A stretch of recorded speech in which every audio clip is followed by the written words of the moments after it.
Pete Pete Davidson, I know, dated Kate Beckinsale for like a hot minute, and now he's picking up Kanye's kids from school. I don't. So, how did that even happen? Like, does Pete Davidson have like a magic cock? Like, I don't get it. That's precisely it, dude. And basically, what happened was Kim Kardashian hosted SNL. Everything was going great. She even had an after party, and she was wondering about him, right? Everyone shows up to her after party except Pete. Yep. And Pete's like, and she's like, what the fuck? Like, that actually got her attention. She's like, this is bullshit. So apparently she calls up Lorne Michaels and asks for Pete's number. He gives it to her, which is, to me, that's crazy in itself. Yeah. Whatever. So then she fucking hits him up, and that's how it all started. Because her whole thing was like, how dare he not come to my party? Everyone comes to my party. So Okay, it's yo, like, that is how you get the girl, dude. Just fucking diss her. that is crazy. Okay, that is actually one of the best. It's not even a meet cute, but that's so much about Kim in so many ways.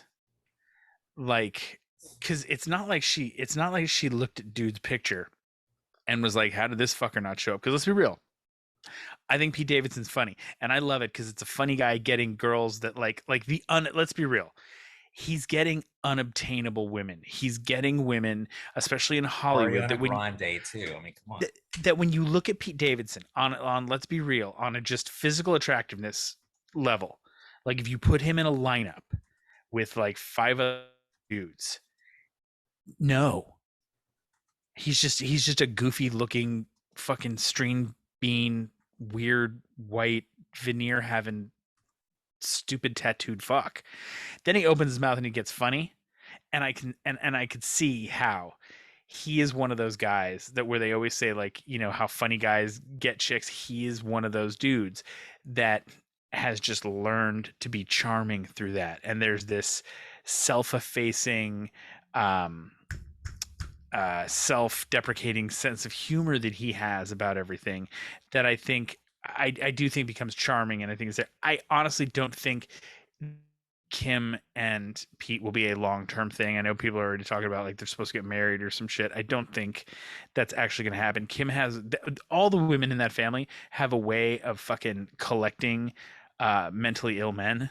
Oh yeah, they're all about the damaged birds. They totally want Like, to save and fix people, 1,000,000%.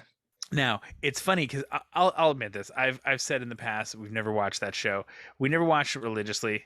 Christy was never that into it, but every now and then we'd get sucked into a Kardashians marathon. So I know who all these people are, even if I don't know like storylines, if you will. I will tell you this: over the course of the show, over the series, the guy who in the beginning was this total knob who had knocked up Courtney, who is now married to Courtney just married? Oh, Courtney just married Travis Barker. Oh yeah, that's weird. It's the Kevin, I can't say, he's like dying right now. Anyway, Scott Disick has actually turned out to be kind of a cool dude. Like, if you know any Kardashian, you know what?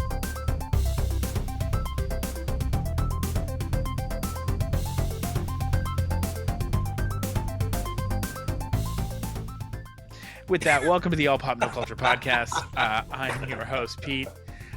We are, of course, a pop culture centered podcast that likes to focus on streaming movies and television and kind of what's new in the nerdy world from a bunch of middle-aged hacks.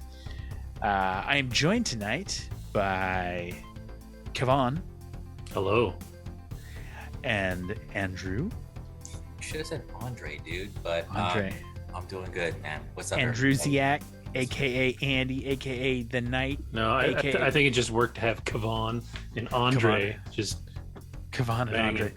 Kevin, it's spelled Quevyn, so it works that way. Dude, I will cut you.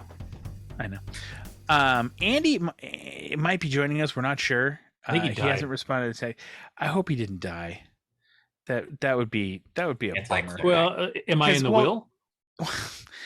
Honestly, this is so bad. It's only because I lost weight, and I don't want to have to go get my fucking suit like tailored so that I look good at a funeral. Just, if just FaceTime me in. It's too long for me to fly. That's kind of an asshole move. And actually, it's funny because I I'm an asshole. I can be. It's like a hobby. I enjoy it, but because of my personality, I kind of get away with it a lot of times. Like my nickname in parts of in high school among certain circles was fucking Pete.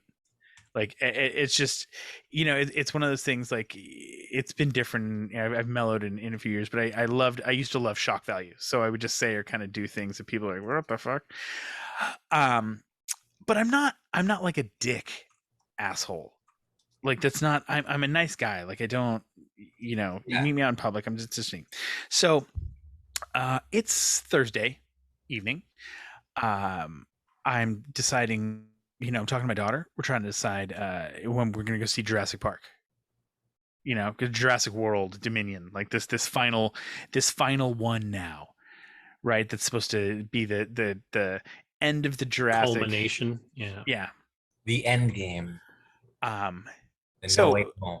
I asked her, hey, I know it's, well, first we can't go to one theater because it's Friday night and she doesn't want to necessarily see anybody from school because she's not really feeling social.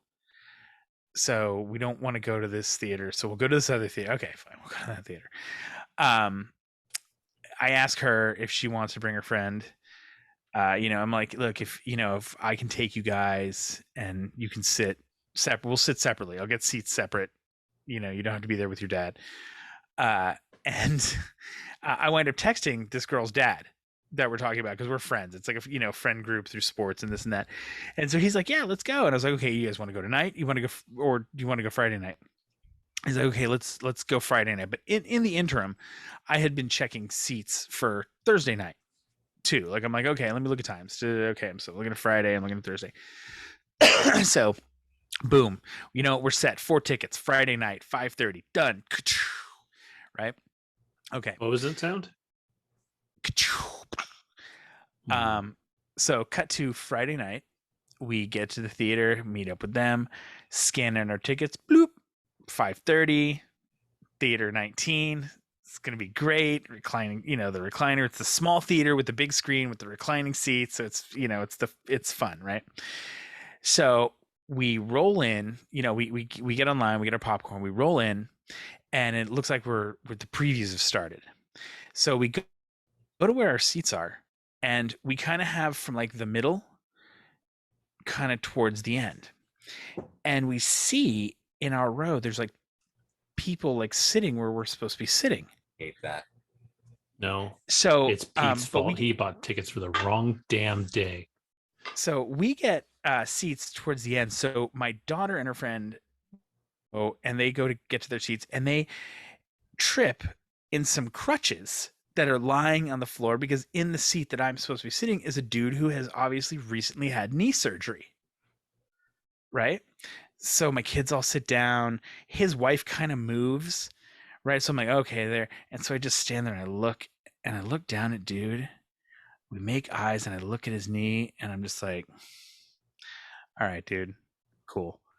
Like it was just like I was basically calling him a fucking asshole without calling him an asshole. Like I get it, bro. I got center front, row. It's like perfect right here. You got your leg propped up on the recliner. You like whatever. Fuck it. I'll sit at the end of the aisle. And so then it's just still very confusing because it just feels very weird. Because then I look up the screen and I realize we're kind of in the movie, and I'm like, the fuck is going on here? So I go out and I look at the tickets, and just as Kevin predicted, I bought tickets for Thursday at 5:30 in theater 19. There's a flaw in the system because I bought those tickets. It set up my reminder though for Friday at 5:30 from the Fandango, from the whole app there. I think I used the Regal app on that one because of the Regal points. And so I realized that somehow it let me check in and get these tickets from the day before. So yeah, that's what's weird. It should have like aired out. Yeah, and like, that's I'm like, okay, there's a fucking glitch in the matrix on this one. Like I'm fully taking responsibility for buying tickets for the wrong day because I was looking at Thursday showtimes. Like I don't know, somehow if apps got weird. Did you buy this at night, by the way? Afternoon, like 3:30, 4 Oh, o'clock okay, ish. then not. All I'm saying is I never buy shit late at night because that's when I always make a mistake. So Oh yeah. Oh, that's yeah. Whew. So I realized I peek my head back in, and the ladies, like one of the ladies that's with them is like, are you guys in the wrong theater or something? Like they're starting to get, a little loud. So I just kind of waved them over. I'm like, come on, let's go. And I apologize profusely. I'm like, I don't know how I did it. I got tickets for the wrong day. Hold on, let's look at show times real quick. We go, boom, clock. T- I'll just go buy tickets. So I go, I buy more tickets. They give me passes. Like they were really cool about it. They're like, look, here's, I'm like, look, I just bought tickets. I'm not trying to run some hustle where I'm coming back in the next day and I want free passes. Like I'm going to the movie now. I fucked up because I'm an idiot. And so she gives me passes. Cool. So we go in, watch the movie. We can discuss our feelings on the movie in just a moment.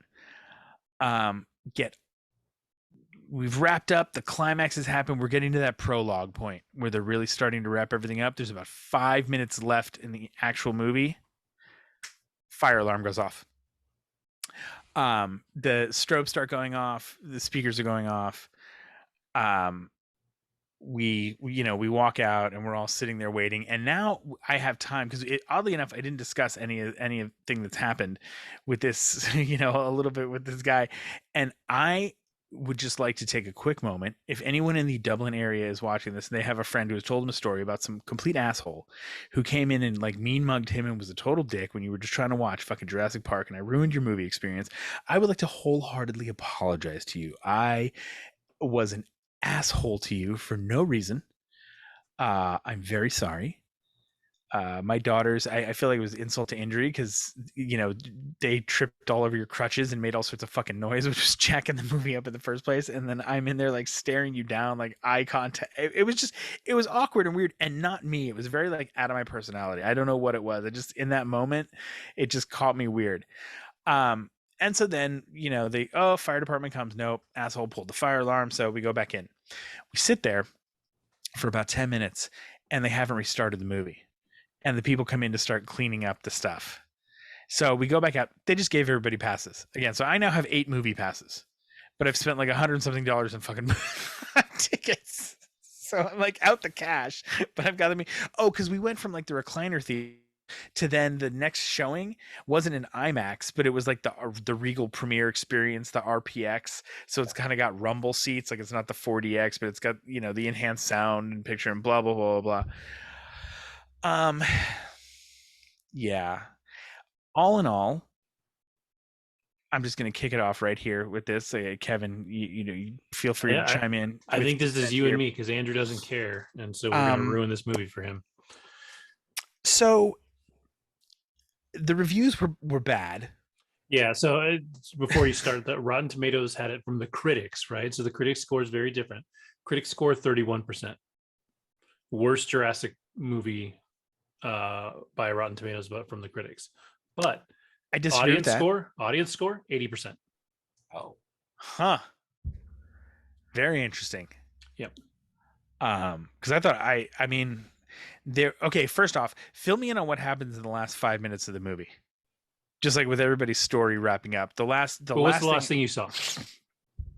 The last thing I remember seeing was them. The last thing that I concrete can remember before the strobe started going off and I got all distracted was them releasing Baby Blue back to Mama Blue, and then I know they started like some like jump ahead from there. It didn't really jump very far.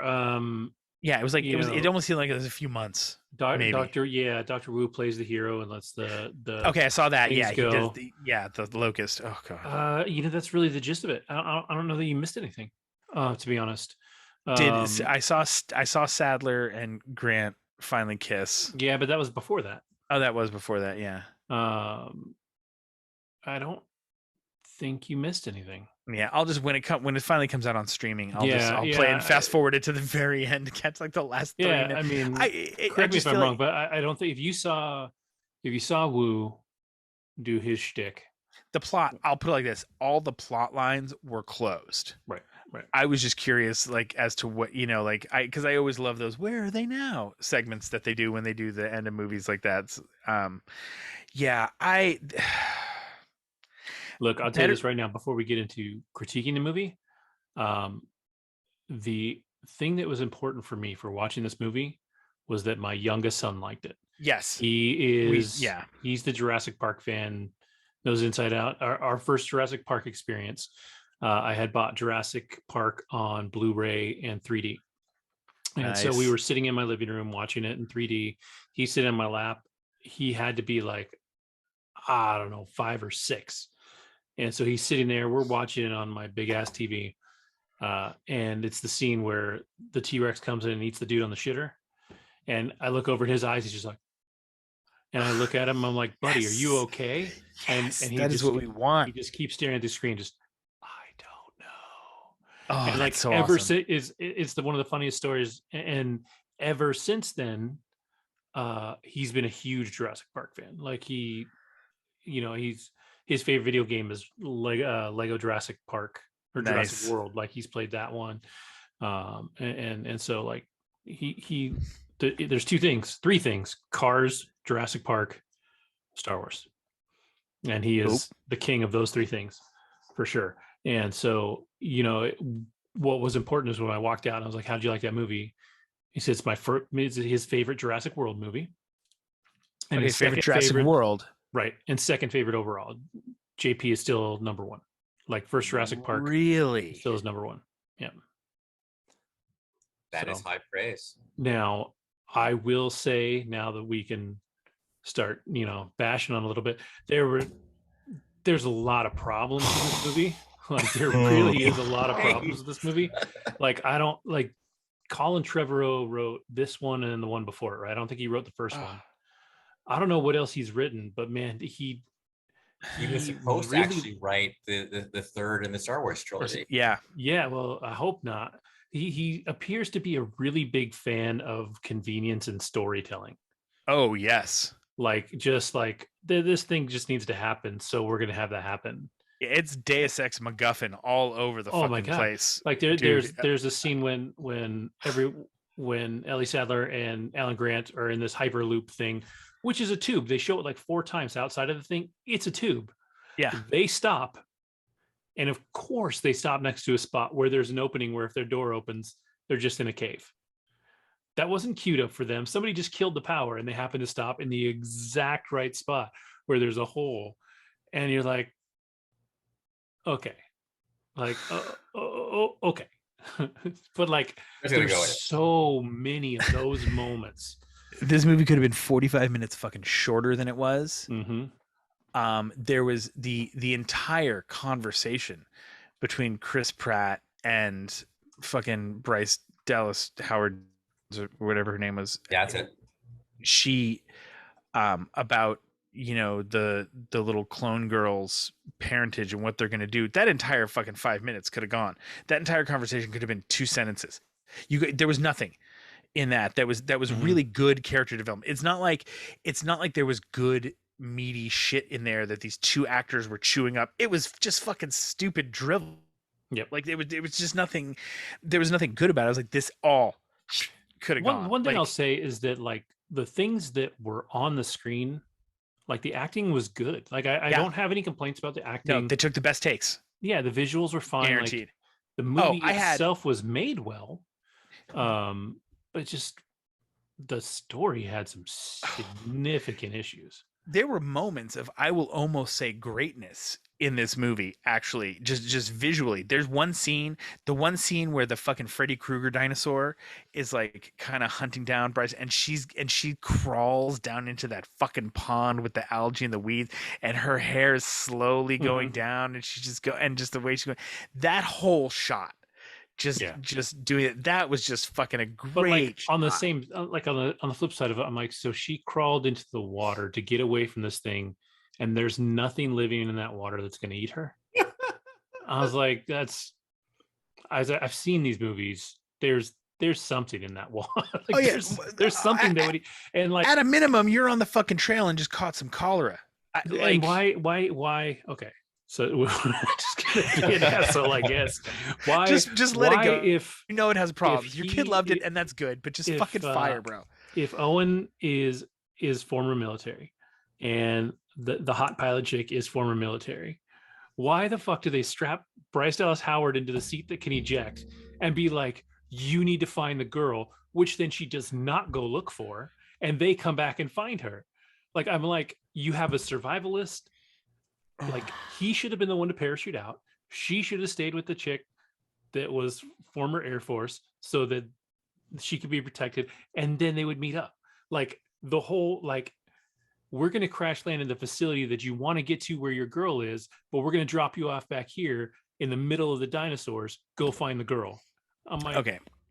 Now no, let's back it up, because we're gonna spoil the fuck out of it, because we Right. need a synopsis of what goes on, because there are 3 plot lines rolling through this movie. Well, Mhm. it's really, yeah, it's 2.5, kind of 3, but there really only needs to be 2. Like, very simply, there if even, yeah. does. Like I get, or at least 2 kind of separate storylines, if you will, to kind of bring all our cast of characters together. Right. So you've got this company Biosyn, who now has the contract to round up all the dinosaurs that have been released after the movie, right? There's fucking a black market for dinosaurs. Of fucking course there is. And Okay, first fucking plot hole. Okay. We live in the United States of America. There are dinosaurs out there that got out. At what point do you think the government of the United States of America wouldn't be like, fuck them, shoot them down? Those Yeah, dinosaurs are bad. it's open season. Like, yeah, just fucking fly over with an F-15, carpet bomb the dinosaurs. We're good. They're ruining Yeah. shit. Like, that's what would happen. Like, there was, and the other one is, it right in that opening sequence when they're doing that, like, now this or whatever. Oh yeah. There's the pterodactyls living on top of the Oh Trade my Center. god. Not the Trade Center, the one tower. Freedom or whatever. Tower. Yeah. Freedom Tower. And I'm like, cool, but if that's where they live, what do they eat? Like, you're telling me that, like, because New York City isn't like a thriving metropolis of animal life. Like, they're not out in the woods hunting. So they're either eating people or they're eating nothing. But like, if they're eating no people, fish they're gonna eat in the Hudson. like yeah, who's okay with them just being up there waiting for their next snack? Like, Yeah. they'd be wiped out. Like it's crazy. Well, as you can tell, Andy has joined us. He's adjusting his blinds, and he'll be sitting down to see him on camera. So he said, "Spoil it." So we'll just kind of pick up from where we were. So there's 3 confusing, contrived plot lines. So you've got Biosyn, who is now in charge of rounding up the dinosaurs, and they're building this. A small bit there. That is Dodgson. Yeah. From the original. That's the dude. That, that's yeah. That's why he had the Barbasol can. Well, yeah. he had to go back for the Barbasol can because Wayne Knight drops it in the first one. But Dodgson is the same Dodgson. I don't know if the actor's the same, but the character's the same. Well, you know out who it is. You never. Yeah, he tells you his name. No. He's not. Wait, is it supposed to be Dodson? Yeah, it's Dodgson. Dodgson. Interesting. Because I remember that guy was a good. Yeah, no, it wasn't. Yeah, I can tell you this. I know in the original Jurassic Park, it wasn't Campbell Scott. Because it took me a minute. It was funny watching him and he's the bad guy. We know he's the bad guy right away because he's the big corporate fucking entity. Yeah. So they cast him because he fucking looks like Tim Cook. Like, they're like, here's your corporate shill, evil, rich, bad guy, right? Like, oh yeah, he's Bezos and Cook and Jobs all rolled into one, because he has those goofy, like one-on-one conversations and like his inspirational little speeches that he gives. Anyway, so Biosyn is in charge of this. They're building some fucking sanctuary in, I think it's the Italian Alps. Yeah, I think it's where it is. It doesn't matter. It's a fucking mountain range that looks too big for it to be a mountain range for wherever the fuck it is. It looks like anywhere to own an entire valley that big is ridiculous. Like legit. Like when you look at it and when you're looking at those mountains, even though they call them the Alps, I'm sorry, there's something about it that reminded me of like a fucking episode of G.I. Joe, and this is where Cobra had built their fucking lair in this fucking really nondescript fucking mountain range. It really fucking did. Like that's what it felt like. I was because like you're in the Himalayas when they show you Everest or there's K2. Like they kind of set that. So even if it doesn't really look like the Himalayas, you go along with it. You're like, all right, it's the Rockies. Like, okay, fine. This is just like we're in the Alps, and you're like, fucking really? And they somehow at that altitude in that valley are able to maintain a rainforesty subtropical Yeah, kind of while the mountains atmosphere. are fully snowed, like I know. covered in snow. Yeah. Yeah, so we are going to skip around a bit. We're going to get to the plot lines, but there's a couple things about this little fortress that we have to just address as kind of goofball. So they have a way for planes to fly in and out without getting attacked by the aerial dinosaurs or whatever the fuck they call them. Mhm. It was like the ABS or the AWS, whatever I think the it's fucking ADS, acronym was. something like that. Yeah, Yeah. it was the aerial dinosaur something, and it's basically like a fucking electric fence for like your dog, or I think for Yeah. flying dinosaurs. Like they don't want to go near it. They stay grounded because this field is up so planes can come in and out. Okay, convenient plot thing. It's like, Yeah, and yeah. I get it. That is part of science fiction, and it is one of the kind of fun things about science fiction is the ability to just say, okay, we have a problem. Okay, let's just fucking make something up to Yeah, let's fix it. solve Like that with it. Yeah. we'll talk about a little of this later in Star Trek, but that's one of the Star Trek things that they always did. Like we'll just reconfigure the fucking deflector shield so it can pull in tachyon particles, and we can blast it out the forward nacelles, and it'll make it look like we've got nitrous. It's like the Oh, Enterprise did oh. trucks nuts. It's hilarious, dude. Um, so you've got this Biosyn group. Now you know they're the fucking evil bad guy. Like it's not going to be the government. Well, they slap you in the face with it too. Like Yeah. when they roll out their plague of locusts, right? Because why not have a biblical plague be one of the issues? The plague of locusts. These are That lobster only sized, like eats- Maine lobster sized fucking locusts. I can't even get my hands on the screen Yeah, to show you. it's They're like huge. no, it's fucking that, and that's what makes it ridiculous. It's And then they only eat the fields of wheat that weren't created by Biosyn, as if these guys were not just like screaming we're the bad guy, right? Like you're like, and then they don't ever really get into that. Like they yeah, never that cover what that was. Like the whole like which is I'm already sad. jumping towards the ends, but like the whole purpose, like the whole drive for this bad guy and the shit that he's doing that's bad, there's no drive behind it. There's no purpose behind it. Like the shit he is doing. Yeah, It's like when they like what? tell you that the locusts are eating only the non Biosyn / Monsanto fucking wheat, right? So you're like, okay, it's going to be a financial thing. He's going to fucking to think, well, Yeah. somehow Mhm. this like plague of locusts has just gotten completely out of control, right? And it's now threatening the entire world's food supply. Yeah, it jumps continents at some point in the movie. Like Yeah. they actually have a headline about it. Now, he has working for him surprise fucking surprise Dr. Wu, our head geneticist dinosaur guy, From BD Forever. Wong, the guy, he was the cool FBI profiler on SVU Mhm. and Law and Order. He's just a great scene stealing actor. Completely underutilized in this. The character is fucking stupid. Now here, this is what I have. This is the issue I have with this one. They played him in the last movie to be this like evil, I don't give a fuck kind of dude, right? Like that's how that character was. So now all of a sudden in this movie, he's this like disheveled, broken, sad, like yeah, and it's all about his redemption. And here's the problem: they actually did such a good job of making me hate that fucking character in the last movie. I didn't want this guy to be redeemed in this movie. I wanted him to still be an evil dick, and then I wanted some dinosaurs to eat him.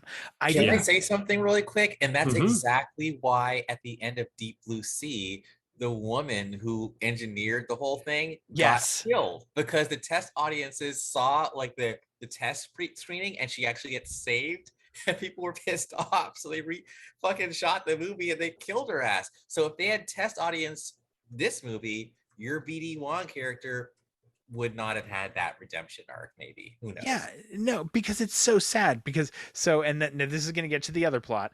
So they're trying to kidnap the clone girl from the last movie, because we find out that her mom actually carried her as a baby, right? Like she cloned her, she did whatever, however they do it. They don't explain that, which is kind of sad for these movies, because that's one of the things that was always funner about Jurassic Park, was even if it was fucking flawed and kind of bullshit science, it's still stuck in that Michael Crichton heavy science world where they tried to explain all the science to you, and it was like somehow it at least sounded fucking legit. They didn't even bother in this one. They're just like, yeah, your mom had this genetic disorder.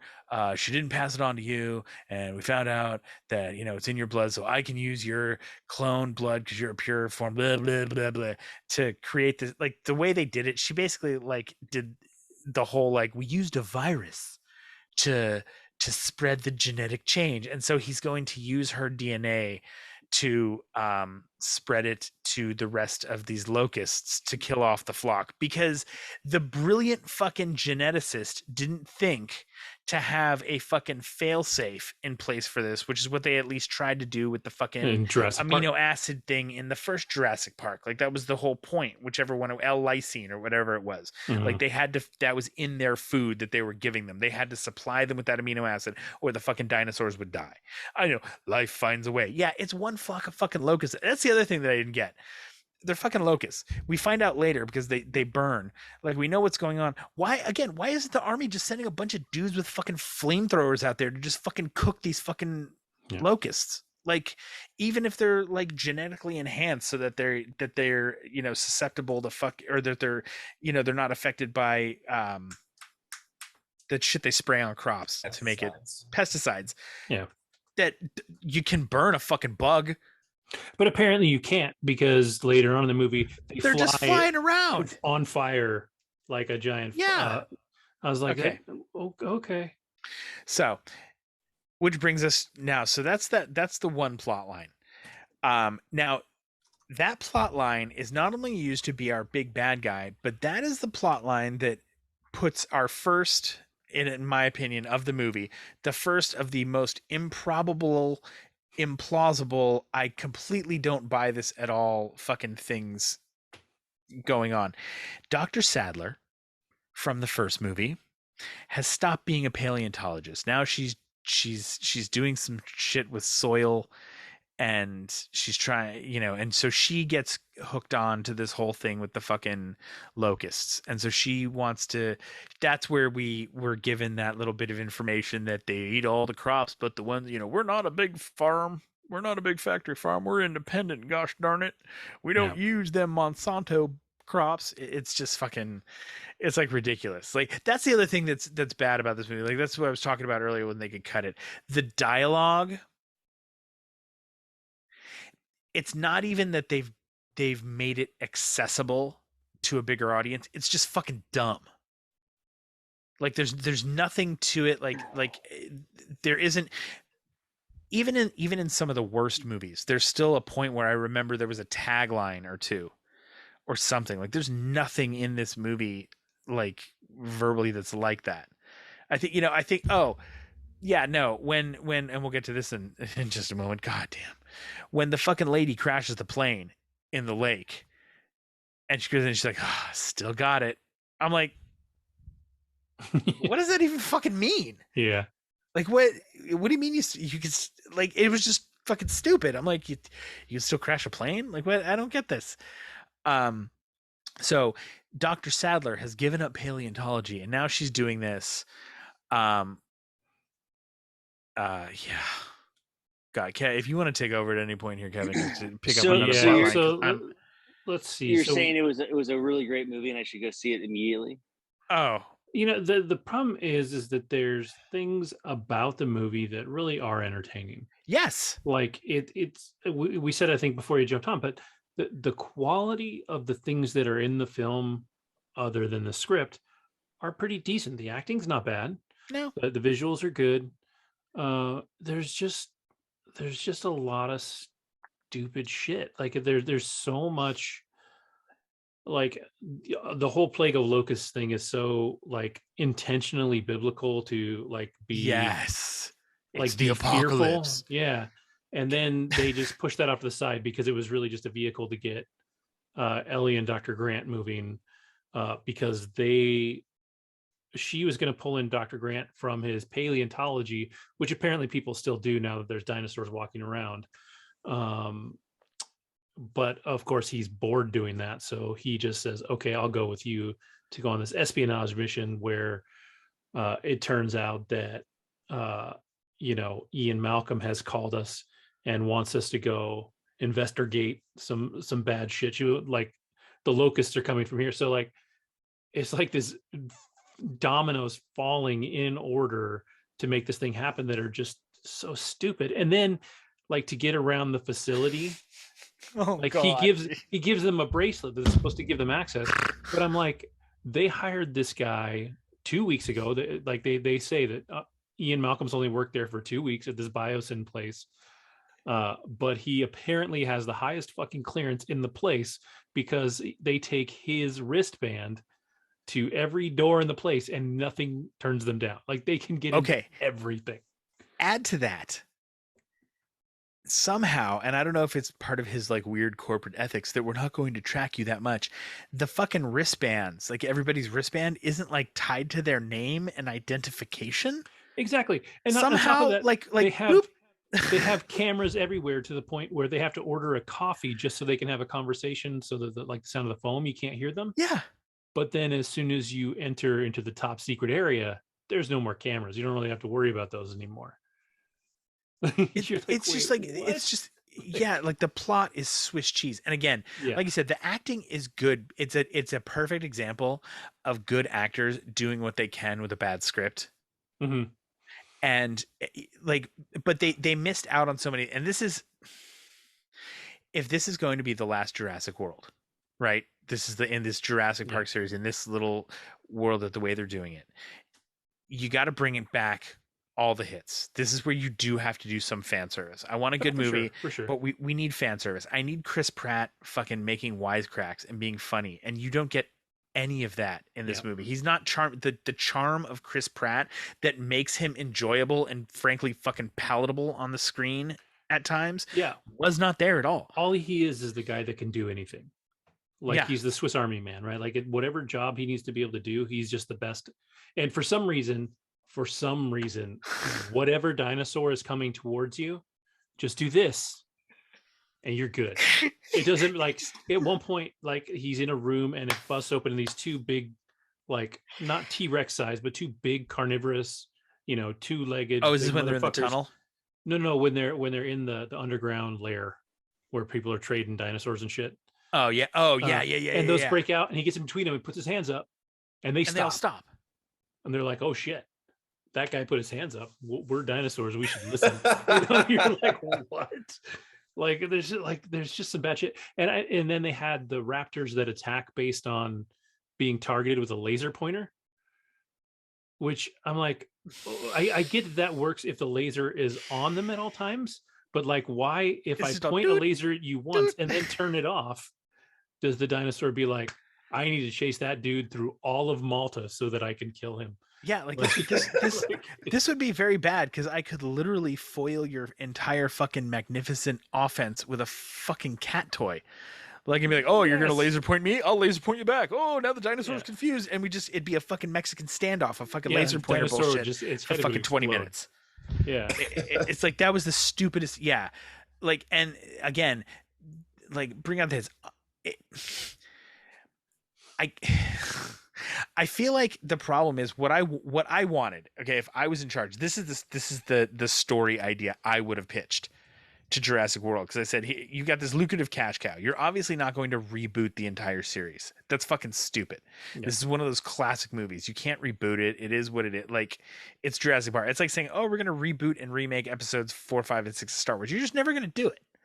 They're just things that aren't going to happen. So here's what we're going to do. We're going to time jump. Well, this one already time jumps, what, like 5 years? I think it is. However long it is, it's a chunk of time, because all of a sudden, 10, 4 years. 4 years, 4 years, because she's 14. Okay, fine. We'll jump ahead 4 years. Okay, but let's amp up the stakes. Okay, dinosaurs have overrun North America and they've spread to other continents. It's now starting to look post-apocalyptic. Jurassic World Dominion. This is it's kind of like Get a Little Planet of the Apes with it. Yeah. This is humanity's last stand. We're trying to gather up the the best of what we have. We're going to figure out a way to live in conjunction with the dinosaurs. We're going to like this is what we're going to do and build some sort of plot that works through this idea. This whole fucking we're gonna capture all the dinosaurs and put them in a sanctuary and It's the same story for the sixth time. It's the same story for the sixth time. Somebody's got money. They're fucking with dinosaurs, and it goes sideways. Like there's I remember a moment. It's almost even tongue in cheek where they literally have like an opinion poll of people like living in the universe in the movie that are like rebuild Jurassic Park. Yep. Yeah, it's rebuild Jurassic Park, put them in a thing, like kill them all, and like people voted for rebuilding Jurassic Park. Like it's like. Well, it just comes down to, like I said, this is the United States of America. Like if there was all of a sudden a dinosaur plague that everybody was worried about, where dinosaurs were going to wipe out American people, they would fucking carpet bomb the dinosaurs. Like they'd be like, sorry guys, you had your shot. You're out. And like, it just doesn't happen. And no, it's really, it's just, and it, like I said, the script is just full of convenience, just so much stuff that just like, oh, you need to be able to do this. Let's make sure you can do that. So now here's the plot line that involves the little girl Lockwood from the last movie, and Owen, and again we've forgotten her name. So they've been parents to her basically for the last 4 years. Blue still lives in the woods out back of Owen and Claire's house. Okay. Right, sure. But now Blue is also not trained, so if she shows up, you've got to be super careful because she might eat your fucking face. Yeah, which right? Here's the way this is the way I kind of bought off that one, because Blue has had a baby. Mm-hmm. Because conveniently in the Raptors, of course, bro. They had used some gene splicing to, like. They used the monitor lizard. Is that what they said? Yeah, I think it's a monitor lizard. So which just happens to be because why wouldn't you? The lizard that can reproduce without a partner. Yeah, again, convenience, like you said. Yeah. Okay, yeah. So it's the monitor lizard. All right, we already got that one with the fucking frog back in the first movie. Mm-hmm. Remember, we were told there was a problem with the DNA. Yeah. Oh yeah, and then that was the other thing when I was talking about the science, where at least it always sounded plausible. One of the things, like Dr. Wu at one point is explaining why he needs the girl and why he needs. Oh yeah, there we go. So Blue has had this baby. Why they want the baby, the baby dinosaur and Blue, because it's it's complete DNA and they do this. It was just bullshit. Like you didn't buy any of it. None of it even made no sense. Made sense. Like they missed the bolt. Fucking getting the girl and rewriting the DNA. I can actually get behind that. Like that was kind of cool. Science. Yeah, that's actual science. Right. I've heard of that. I'll take this. It's again convenient plot, but I'll take it. Yeah, and that's what they're doing right now. Like with DNA, if you want to splice living DNA, that's what they are talking about using as viruses. Yeah, to rewrite any living creature's DNA. Because that's how viruses work. Yeah. So like that made sense. Why they needed the fucking little dinosaur? Nonsense. It was just so she had something there to help her escape. Yeah. Like literally, it was just another thing that was just so convenient, because Dr. Wu left the room, but left his super magic bracelet on the counter so she could get the dinosaur out and then break out. Yes. Okay. So now they through the stupid evil bad guy in the long coat, who's always wearing the long coat. That's how you know he's the evil bad guy with the stringy bad hair. Like you're just like, oh my god. Like it's like they went to a website, they like Googled what does an evil henchman look like in 2022, and like this dude's picture came up, and like costume design went, well, there we go. It's like an extra from The Crow, and it's just fucking horrible.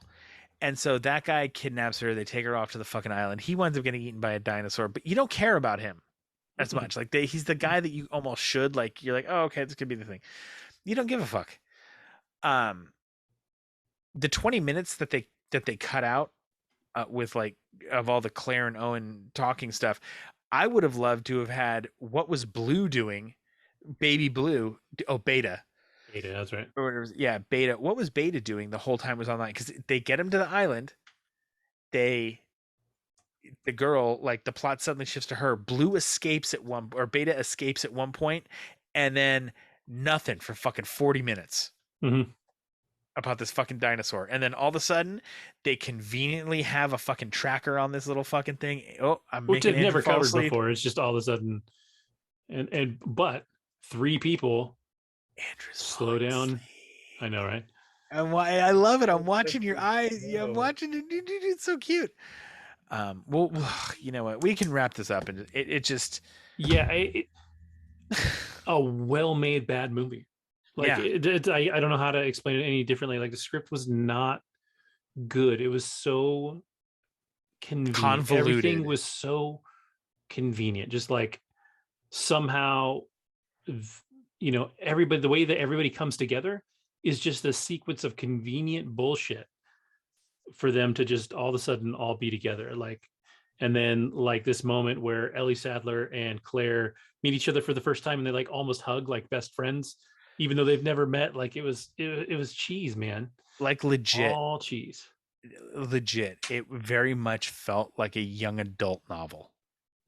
Like I've read some of my books that my kids like. That's how it felt to me. That it was very much like, I understand that you have to make plot lines followable and easier for younger audiences. I get that. I'm not saying it's Jurassic Park. I don't need like, the fucking usual suspects. I don't need some gripping plot. I just need it to make a little bit of sense.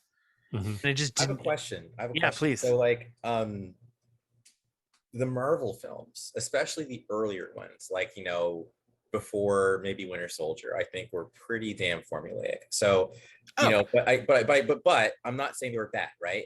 Yeah. So my whole thing is like, okay, Marvel proved you can do accessible, but not asinine. And I feel like as far as plot, yes. And I feel like what you're describing is you made it accessible, but you also made it a bit dumb. Yes, like it's insulting our intelligence. Yeah, like they dumbed it down from what I expect from Jurassic Park. Like really, like I didn't need a genetics lesson. That's not what but I just needed more. And it was like, sorry, because part of what you're also describing, frankly, is like the legendary films, as in Godzilla, King Kong, Godzilla, King of the Monsters, and then Kong vs. Godzilla. Like for me, the most painful parts of those movies are the people, as in like the dialogue, all the human moments. They're just like horrible, and then like, but the actual monster fights are fucking amazing. So it's like, and Millie Bobby Brown, I'm not really a fan of her because she's all over those movies and she's horrible in them. Like I feel like you're a promising young actor, but you're whack in those movies, and maybe it's the script, not you. Well, there's a difference, right? So you can see, especially in this movie, in Jurassic World here, you see good actors doing their best with a bad script. Yeah. And so it makes it look better than it is. But if you, and I don't know, did Trevorrow direct this also?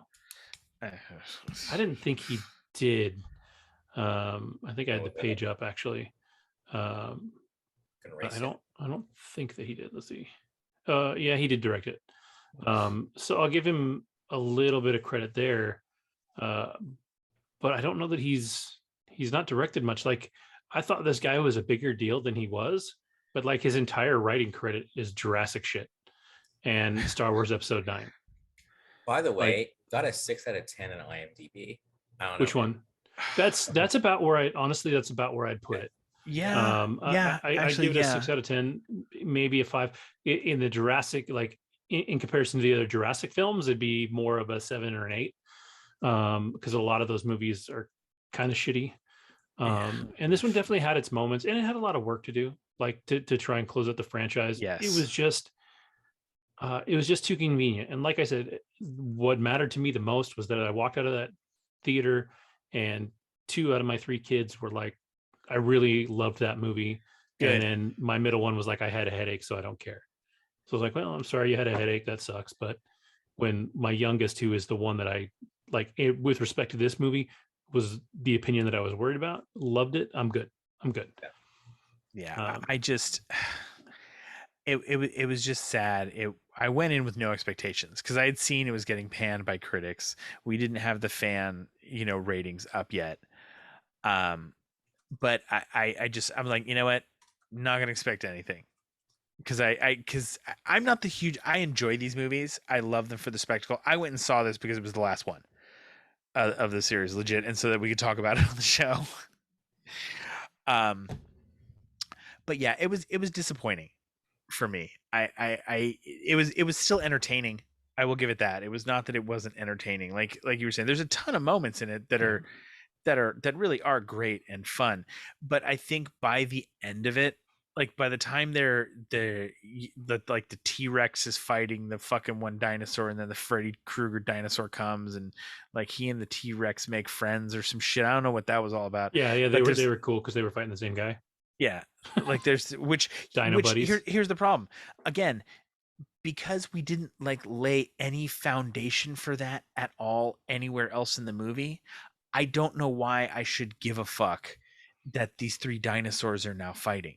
It was like they tried to do like that moment. They wanted the T-Rex to win one more time, because in every fucking Jurassic movie, the T-Rex wins. Like it's and somehow over the course of, I don't know, 40 years, I don't know what a T-Rex's lifespan is, but it's always the same one. Yeah. And the last thing that I'll say, because we do have other things and we have 2 bored Andys, is that there was nothing so spectacular about this movie visually that I feel like you had to see it in the theater. No. I read something that said there weren't enough dinosaurs in it, and I don't know if that's necessarily true. But there was nothing that was so mind-blowing that I'm like, God, I really wish I had seen that on IMAX. You know what I mean? Like, yeah, no. If I come home and watch it on my big ass TV on streaming when it comes out, I think I'll be just fine. You'll be just, I would say for you two, if you haven't seen it yet, honestly, don't bother. Wait until it comes out. Definitely watch it once it hits a streaming service. Just so if you have a little bit of a completionist in you, so that you close out the whole Jurassic saga, if you will. I do think the advantage to seeing it in the theater is that at least if the only reason you can get up, the only reason like you won't get up and walk away is because you paid for those tickets. Yeah. Like at home, it might take you 3 or 4 sittings to watch because number 1, it's long, and number 2, it's just like the plot's kind of dumb.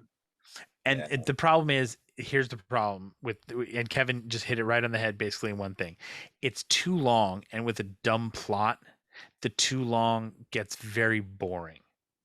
Yeah, I did check my watch a few times. Yeah, like it's very it just gets boring. Basically, didn't it make $150 million? It made a ton of money. It's really going to make a shit ton of money. It's going to make its money back.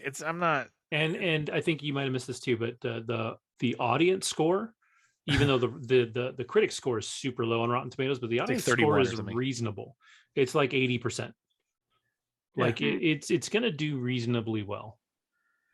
Yeah, like I said, it wasn't a horrible movie. We've just spent some time picking it apart because it was bad. Like there was so much shit with it that was just wrong. But overall, it was entertaining. And if you have kids that like the Jurassic series, or if you are a fan of the Jurassic series, go see it. But for the kind of casual person, I would say wait till it comes home. There isn't. Is it the worst Jurassic you've seen? No. No. 3 is still the fucking grand megaturd of them all. So Jurassic Park where is garbage. Where do you put this? If there's 6, which one? Where do you put this? So for me, my order for the Jurassics is Park is always number 1. Like that's not even fair. Yeah, no, it's gonna go. Yeah, it's gonna go 1, 2, 4, 6, 5, 3. Wow. Yeah, That was pretty close. 3 was just such a fucking back alley dumpster, like abortion. Yeah, no, 3. It was just bad. Yeah, from the bottom, it'd be like 3 and 5 are definitely the 2 bottoms. Yeah, for sure. Oh, that was okay, and this goes back to, and again, just another problem. And this is the last thing I'll say, I promise. But it's always been one of my biggest things, because again, it was like the Ellie Sadler thing. Like, she's abandoned this. You're fucking telling me that this chick who ran Jurassic Park could not get a job anywhere else doing anything else? She was somehow like, the environmental activist in the first one, or the job that she has, she went to fucking law school, or she has an MBA, one of the two. There's no way that she didn't, right? All right, yeah, no, okay, moving on.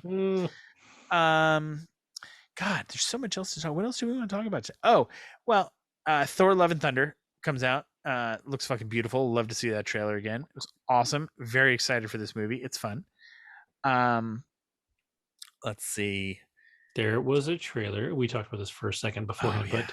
But if you are a fan of Joe Coy, the comedian, he's got a little movie coming out that just looks like a whole shit ton of fun. Like, as soon as it started rolling, like, he showed up on Yeah. screen and I was like, oh fuck, it's Joe Coy leading a film. Like, is he the main character in a film? And sure enough, he is. What is this? Tell me.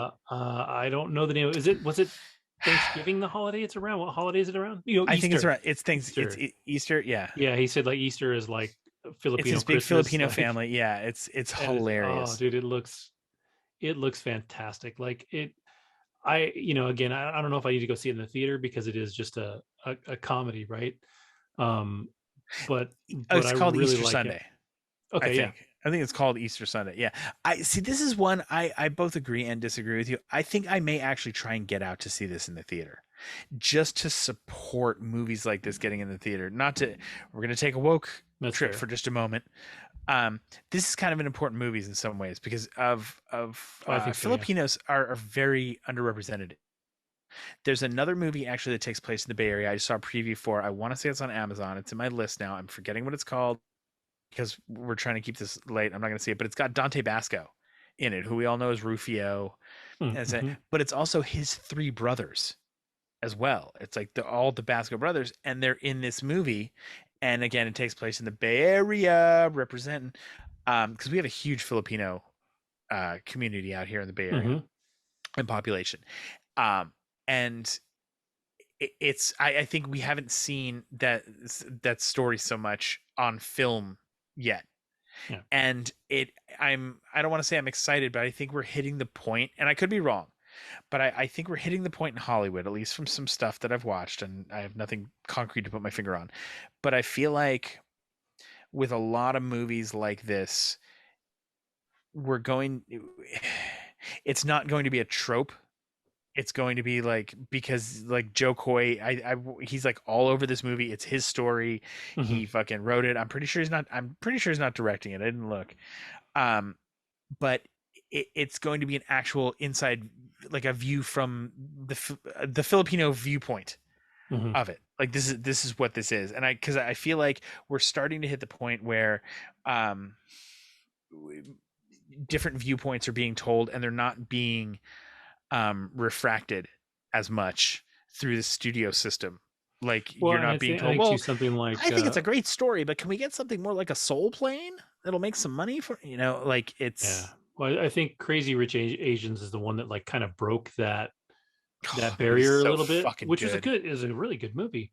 But like there was finally some representation that you hadn't seen in a long time, and this one's definitely like for the Filipino population going to be their big like cultural touchstone movie. Yeah, blatantly Filipino actors, and I think it's awesome. And it's just, dude, it just looks funny. It looks hilarious. Like, I think is it Tiffany Haddish that's in it? She plays the cop. Oh my god, she looks so funny. There's a couple of, just in the trailer, a couple of hilarious lines from her. Yeah. So I just finished watching a movie with Tiffany Haddish in it with what movie? The Card Counter with Oscar Isaac, which she was. First of all, that was a fantastic movie. Wow, Martin Scorsese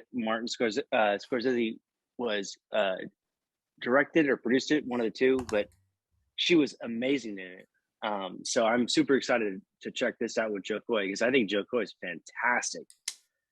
And it comes out August 5th. I'm totally stoked about that. I've never even heard of this before. I haven't seen a trailer for anything. So I'm stoked. So shameless self-promotion. Back in 2000, I actually submitted an article to Vibe magazine. Didn't get published, but it was called Invisible Nation No More. And the whole article was about Asian Americans, actually. And I interviewed Dante Bosco in person because he was co-hosted this poetry slam Cool. night called the Poetry Lounge. It was like on, I want to say it was Wilshire somewhere. But I actually met him in person. Super chill, nice guy. I still random connection. I believe he's Filipino gentleman we went to high school with, was really big into poetry slams in the Bay Area. Remember Derek Wheeler? Of course. Yeah, Derek Wheeler. If you on Facebook, at least he was putting some stuff that he used to be really into. I don't know. I don't know if he updates it now. I have no idea if there's any contact there. But rad little side note. Okay, go on. Yeah, no, it's all good. Class 95 is the shit. Anyway, but yeah, I just wanted to throw that out there, and it's been a long time coming. And I do think, by the way, that what you said about the whole things not being refracted, definitely true. I think in certain areas, we're going to get to it later. But I think right now, Marvel Studios is leading the way. For sure. Oh, for sure. So those were all great comments, but Andy, you came in with a really great segue and then just fucking tripped over your own dick there, fella. So why don't you go back and tell us all about the card counter, because that was a great segue into that, and I was expecting more. And that movie sounds good. So what is card counter? What is this? I feel like I've seen the preview for it, but I didn't realize it was out yet, if I will say. Yeah, I haven't even heard of it. It's last year though. It's 2021. Yeah. Wow. 2021. Then it's in my watch list. Yeah, HBO Max is where it showed on today. I don't know if it's ever released in theaters, to be honest. Probably wasn't. Yeah, probably wasn't. But really good. Definitely dark.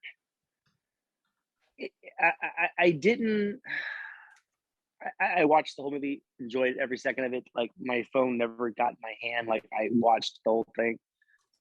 It held my attention the whole time.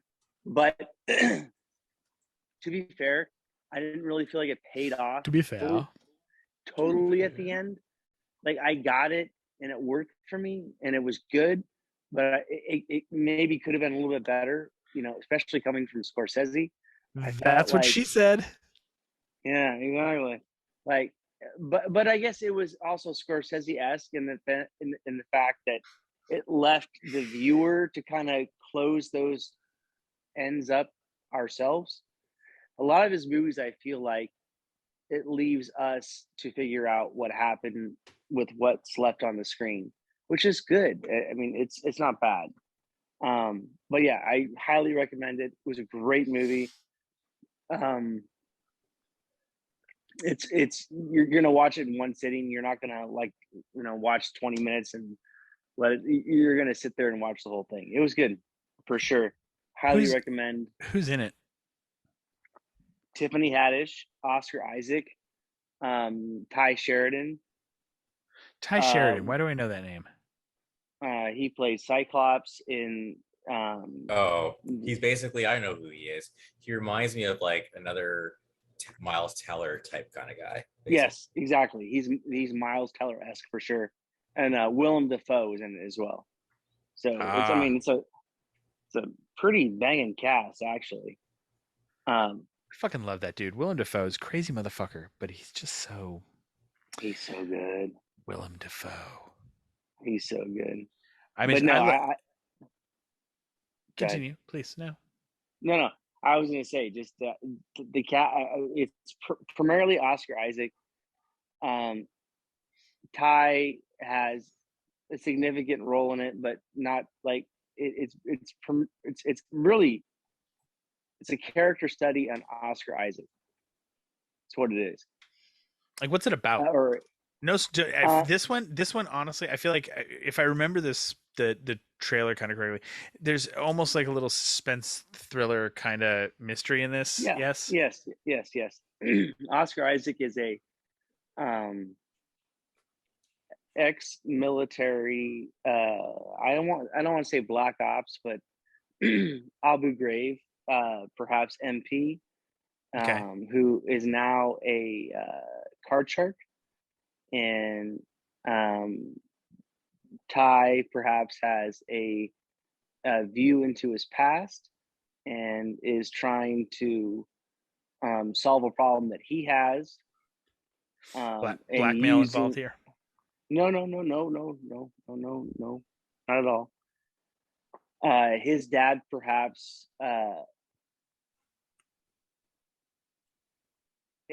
I can't say much more without wrecking it. I really can't. Basically, Oscar Isaac has found his safety net in cards because he likes its mathematical assurance of what's supposed to happen. And Ty comes in and tests him on that. Wow. It's a really hard, it's very difficult to talk about this without just I get it. spilling No, the- okay, that's cool. Yeah. And thank you for that, because this is, I do remember the trailer for it, so I know it's something I want to watch. Yeah, it's worth watching. It's worth I don't if I put too much salt on it, you're gonna know. It's worth watching. It's really good. All right, cool. That leads us to Nowhere. so exactly. What God, what else? Let's see. We got really long with Jurassic Park there because there was just so much to talk about. We could have kept going. Have you guys talked Miss Marvel yet? Not No, yet. Let's talk Miss Marvel. We've all watched Miss Marvel. Mhm. Yet. Yes, Just the one That episode. was Oh, just the one. so amazing. Yes. I mean, there was it felt like I was watching Spider-Man. It had a bunch of like Iron Man feel to it. It felt new, it felt fresh, it felt significant. I don't want to be all woke about it, but it was really great to see like a brown superhero. It was awesome because I definitely researched it afterwards. Like the actor who plays the character, I mean, she was a Miss Marvel fan, like Correct. Yeah. legitimately, not just like pretend, but for reals. Like in 2012 when it came out, she was dressing up as this character. So it was from start to finish, front to back, top to bottom, amazing. It was so great to see an actor play a character that she loved. I mean, I guess similar to Spider-Man and Tom Holland, but different because Spider-Man is decades old. I mean, decades old. And a lot To more see- ubiquitous than Miss Marvel. Yes. Yeah, and Miss Marvel. I mean, you can say they're similar, Well, but they're so far from this. They're so far from the same. I mean, this person is embodying a person that she connected with when we were all in our late 30s or early 30s, right? Mhm. Or mid 30s technically, right? 10 years ago. And now she's portraying that character on the screen. So it's amazing to see. It's really amazing. I had the kind of, I don't want to say unique experience, but it was cool because I got to watch it with my 15-year-old daughter, and she fucking loved it. Yeah. She loved, and my daughter's already, she is with what I say next, she is on what they call the social justice track at school. They have like a social justice English class and these other classes. And what they do is it's basically they read the same literature, but they look at the responses through a different lens and how it applies to social justice and social issues that are happening. So my daughter loved not only the way it tackled so much the representation that was in this. It was a 15-year-old girl being a 15-year-old girl in this situation. Sometimes when you watch these movies, especially as a parent, and you watch how the parents react to the kids, and you go along with whatever it's going to be for the sake of the plot line, but you're like, this is just so no, like I don't buy it. It's completely plausible. You buy her whole family. I love her parents. Yes, they are Pakistani, so they have like there's a different set of like kind of social mores and values that are going on there, but it's still some parents watching their 15-year-old daughter go out into the world. They just want the best for her. You feel for her because she just wants to go to this, but the parents don't get that because it's just what it is. And the mom sews the Hulk costume, and the dad comes in the That Green was Hulk actually like face. heartbreaking. Like It that was. and it felt like, and this is, and my daughter even like got that visceral feel for it. And as a parent, I'm watching, and that moment when she like kind of rejects her dad after her parents have like made this move to do that, I felt that so hard because she was just like, and my daughter's never done anything like that to me, but you just feel that moment because she's just like, we've just agreed to let you go do this. And then you're kind of being that selfish 15-year-old, 16-year-old girl. She's 16 because she was going to get her license.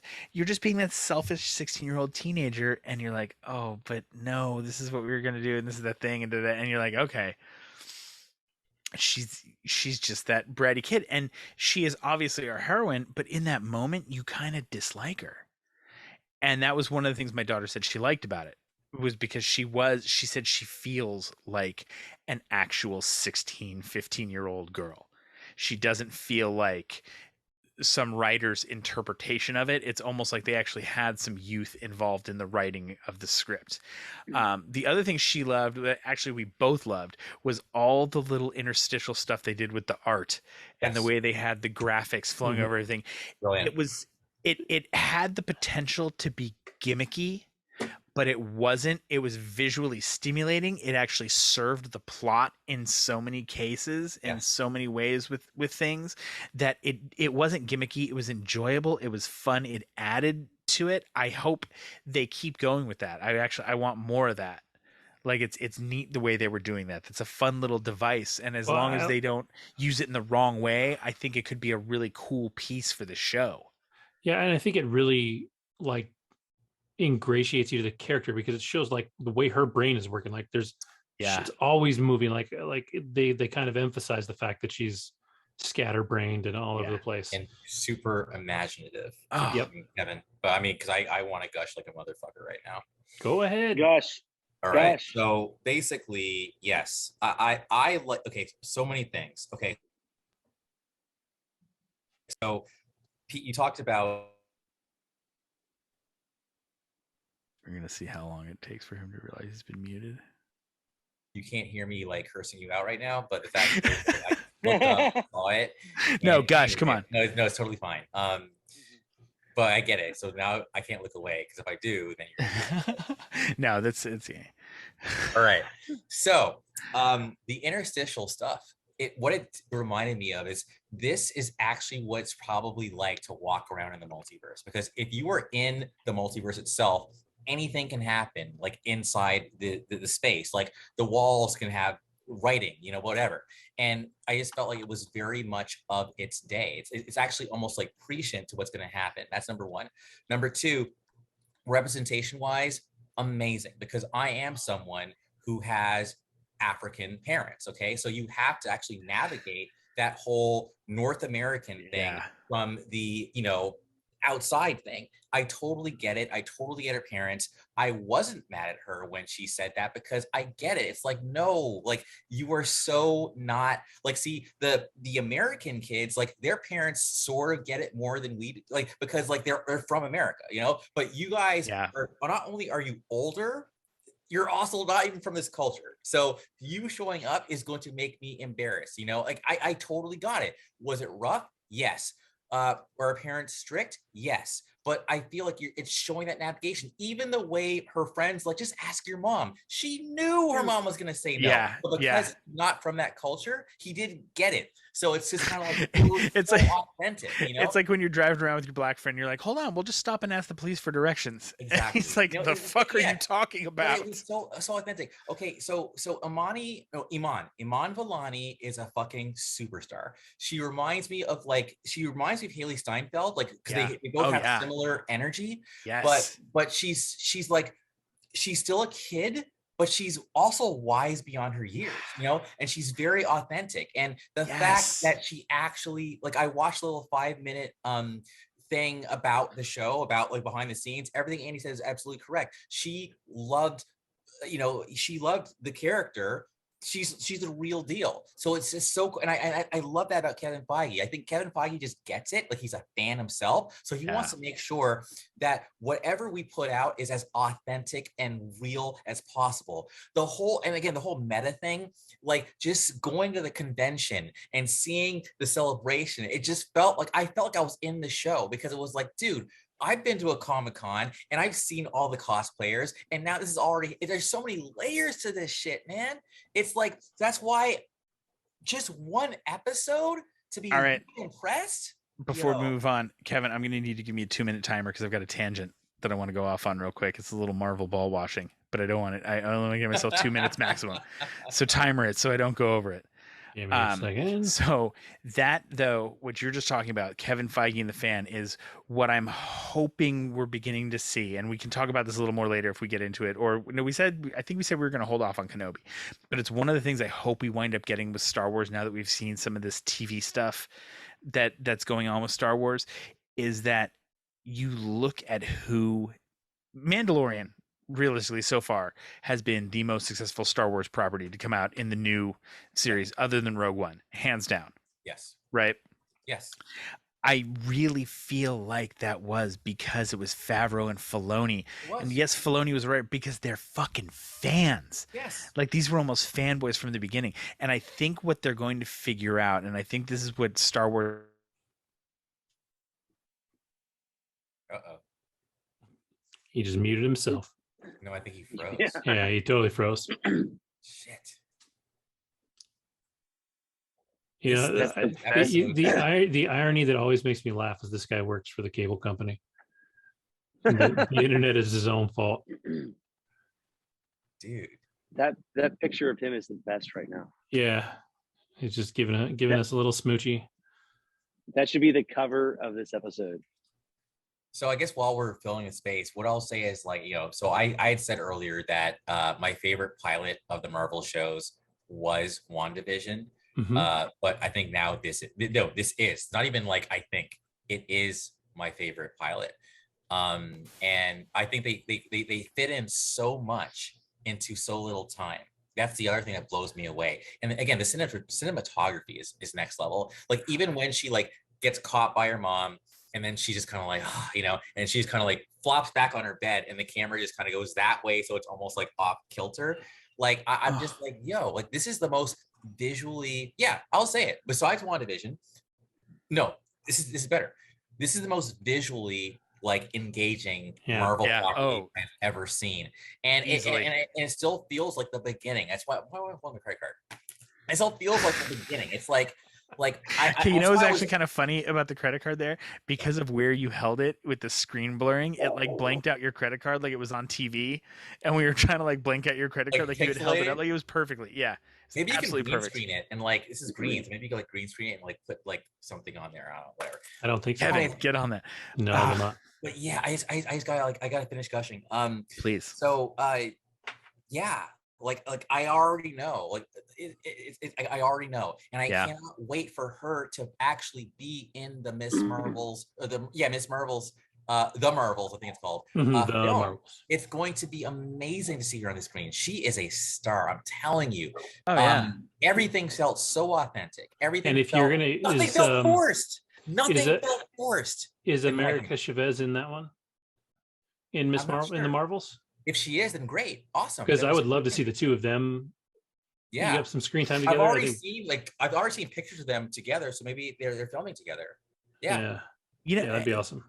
Yeah, and the one thing I loved about it, going to that, is I'm gonna look now. They did not, like you were saying, that it didn't feel forced or At all. rushed. And I think the reason that it didn't, and I think that's the other reason why we're going.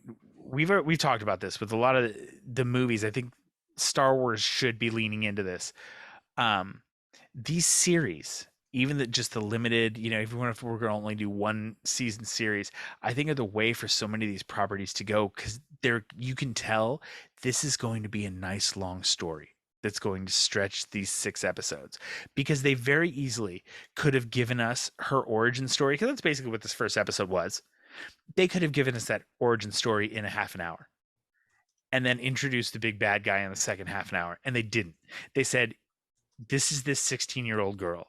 This is her life. This is her brain. This is where she lives. This is her family. This is her friends. This is what she loves. Stuff happens, and then we get her origin story. And you know what? It's just a nice, cute little origin story. She put on a magic fucking bangle. Boom. And That's you know why? that's going to be a mystery.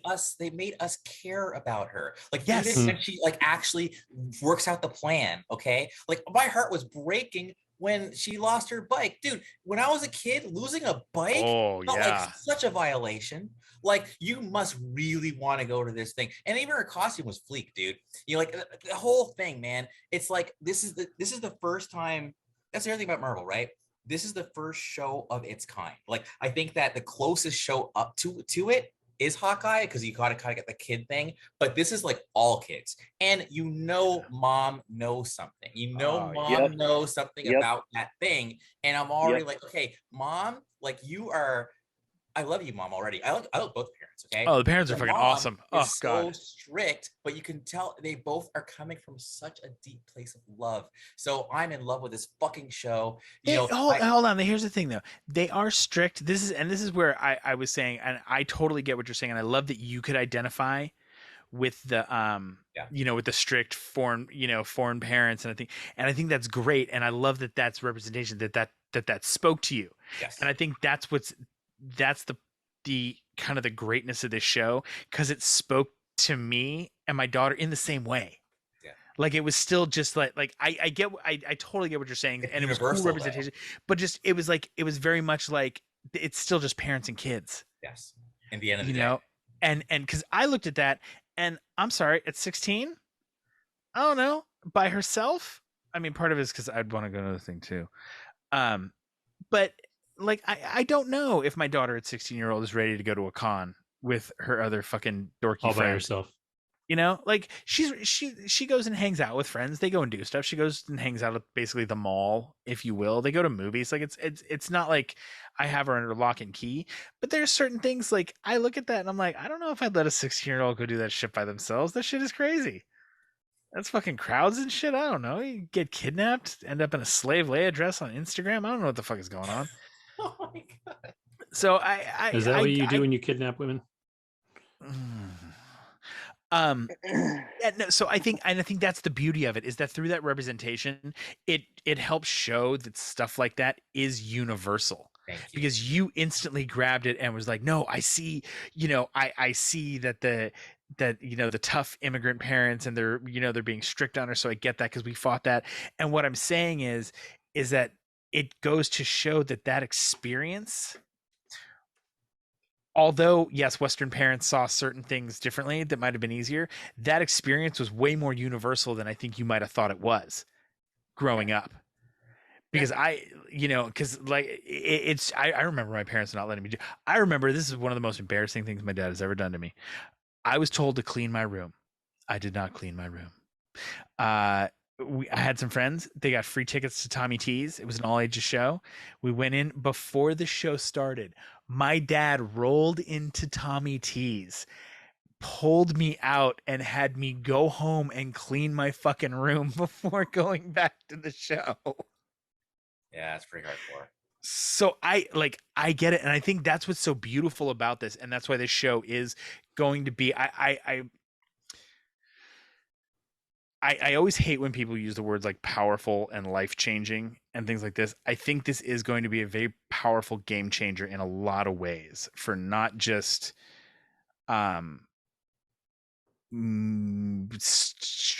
Marvel and storytelling, but just views on things in general. Like I think this is going to be one of those shows that actually winds up kind of getting into the zeitgeist and being one of those things that kind of pushes And some again, things a little and the forward. reason why I think so is because I said Marvel's leading the way, and the Yeah. only person who made that fucking possible again was Feige himself. Because when you look at the actual production people, they're all, you know, he makes sure that it's not about like, oh, you have to be of this, you know, culture to make this show. That's not what it's about. But what it is about is saying you probably have a more authentic vision because you've lived it. So why don't we have you work on it? You know, and we're doing two things, but make sure you're still good. And these directors, the two guys who you can tell they're probably they may be Pakistani, they could be, but the point is the directors are clearly, I've never heard of them, but they did a fucking amazing job. You watch that show, you can't tell me that is not good filmmaking. No, it's amazing. But they're not just, but again, it's not refracted vision, it's authentic vision. Yeah. And I think that its execution is everything. And everybody from Sony to DC Warner's to even Jurassic Park World proves that this whole execution thing is not as easy as it looks. And there's way more ways to get it wrong than there is to get it right. And Mrs. Marvel, of all the streaming series, I think so far, I'm saying it, I'm calling it, has got it right, I think, better than anyone so far on a first episode. WandaVision was amazing. You know, I'm still saying WandaVision's still up there. WandaVision's the one to beat. But right now, Miss Marvel has already, I think, leapt over all the other shows.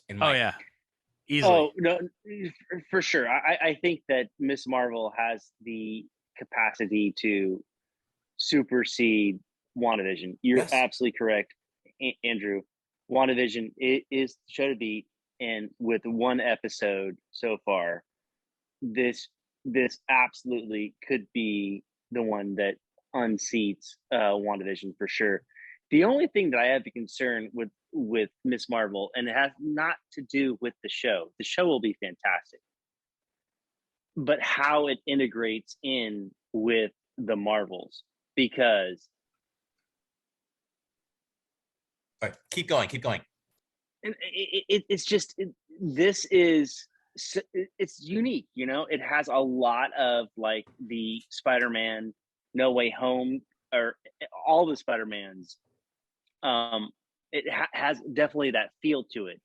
And when Spider-Man was introduced to the major MCU, all of that kitschy stuff that was in the Spider-Man solo films disappeared, and it was just MCU-esque, which is fine. And that and it worked because we got Spider-Man the way we got Spider-Man. But we all know Spider-Man. So my only concern is when Miss Marvel gets integrated into the greater MCU and we don't get the kitschy stuff that's in the Marvel, potentially, you know, just the one we've seen with the Miss Marvel episodes. How is that going to work? So how would Miss Marvel work without the kitschy stuff? Is it going to be as impactful? Are we going to enjoy it as much? That's the only thing that when I watched it and thinking about it, integrating in with the major other universe without the kitschy stuff, I did go, I don't know. Well, here's the thing. It's funny you say that, because one other thing that really made me love the show was I was like, I actually didn't even once think about how is this going to integrate with the rest of the MCU, because I was already like, didn't care. This is dope by itself. Like, I don't need this to be part of the MCU. Like, it's part of the MCU, but I don't really, you know. And then the other thing is like, it's already kind of separate because they were celebrating the Avengers. So it just felt kind of meta. I was like, and I was thinking to myself, even, okay, if the Avengers were real, will we still celebrate them like they are? And if so, that's got to be even more amazing, to be celebrating, going to cons and celebrating real motherfuckers and not just people you see in the movie. So that's kind of a head fuck for me. So no, why not? I mean, people, I mean, the sports merchandise name jerseys alone, like that, the billions of dollars that, I mean, merch for that, if those guys were real people and that really went on, there would definitely be Avenger cons and for sure. So, and I also think that when she does, I mean, to be fair, like the Spider-Man films came out after his debut in Civil War, right? So, you know, it's a little different for Kamala, but I think that she'll be fine. And and I think that if anything, she's gonna add, like, fuck it. You guys all know, like, I'm not the biggest Captain Marvel fan, right? So for me, I think she's gonna add some, like, just dopeness to the franchise. I'm sorry, it And was so funny the way you said that. You're like, "Ugh, you know what? It's all right. You guys already know. I don't like Captain Marvel. Like you're ashamed of it. I am ashamed of it because the people are like, why do you like Captain Marvel? Like, I just feel like that. That's our very first episode. So you can go back to the audio podcast. We talked about Miss Marvel, Captain Marvel. Captain Marvel, We liked it enough. It wasn't great, and I had more expectations for it. Yeah, but it wasn't the worst Marvel movie either. It brought her into the universe. It let her do what she was doing, at the end of Endgame. But anyway, moving on, because we could gush about this. Yeah, show Kevin, did you see it? Like, I mean, did you want to say anything though about the show? About Miss Marvel? Yeah. I mean, you guys pretty much covered it all. It was great. Like, it was fun. It was young without feeling like a show just for kids. Like I said, the whole way that the background moved, like it was inside her brain was. Yeah. I just think, like, I can see where some people would be annoyed by it. Like, some people wouldn't like it because it seems too cartoony or something. But it really, like, speaks to the way the character's brain works. Yes. I want to say one more thing. I actually, when I was reading about the press about Captain Marvel, and I actually saw the first opening clips of it, I was prepared to not like it. I actually thought maybe this isn't for me. It's too young, And then Kev, you're like, yo, it's only one episode, I'm like, You're right. It's only one episode, and I watched it, and not only did I tolerate it, I clearly fucking loved it. Yeah, okay, I'm now going to talk. I'm going to stop talking because I've said a lot. You didn't say enough. It totally blew me away. I find it odd that you were concerned about that. I would think that you would be totally on board with it, but I'm glad that you enjoyed it. So this is not a tangent, but it's parallel perhaps to it. I feel like Phase 4 is all about artifacts, right? We have the 10 rings. We have now a bangle. The Eternals that we had bracelets. Like, these all have to be related, right? At this point, like, are we all thinking that there's no way these are somehow not related or some derivative of these things? I did think of Shang-Chi when she put it on, so that's a really good observation. I mean, maybe a little bit. I don't know if they're going to focus. I think Feige's smart enough to not go. Well, you know what? If we have jewelry running through it on here, it won't be the same as running around looking as Horcruxes or Infinity Stones, or I think, I'm not saying there's nothing to it. What about the blade? What about the sword? What about Black Knight's sword? Yeah, I do think Andy's onto something. Oh no, I'm not saying he's not. I'm not saying he's not, but I don't think it's going to be. I think it's just going to be an overarching theme. I don't think there's going to be kind of a penultimate joining of the, so artifacts and creating the ultimate warrior to defeat Galacticus and shove a giant Avengers duty up his bunghole. I'll give you that. I'll give you that. That's fair. That's fair. You know what, Pete? You're probably correct. In the fact, I agree with you though. There is it's a very good fan theory, and more than probable that there is some relation. I think you're onto something. I agree with Andrew. Well, I'm not saying you're off base. I'm not saying you're like Looney Tunes. This isn't like, when you said that we should have a fucking Green Lantern 2 because it was good and Ryan Reynolds did a great job. It's, it's what you're saying has merit. But how about this? How about this? In the we're in whatever phase we are for. Phase 5 now or 4? 4 or 5. But in the previous phases, it was all about a serum, or you were already a god, or you ate a flower, right? So maybe we're moving past how you become a superhero by ingesting something or being injected with something, to now you're imbued with powers because of an artifact. So because I mean, pretty much every Moon Knight as artifact-esque.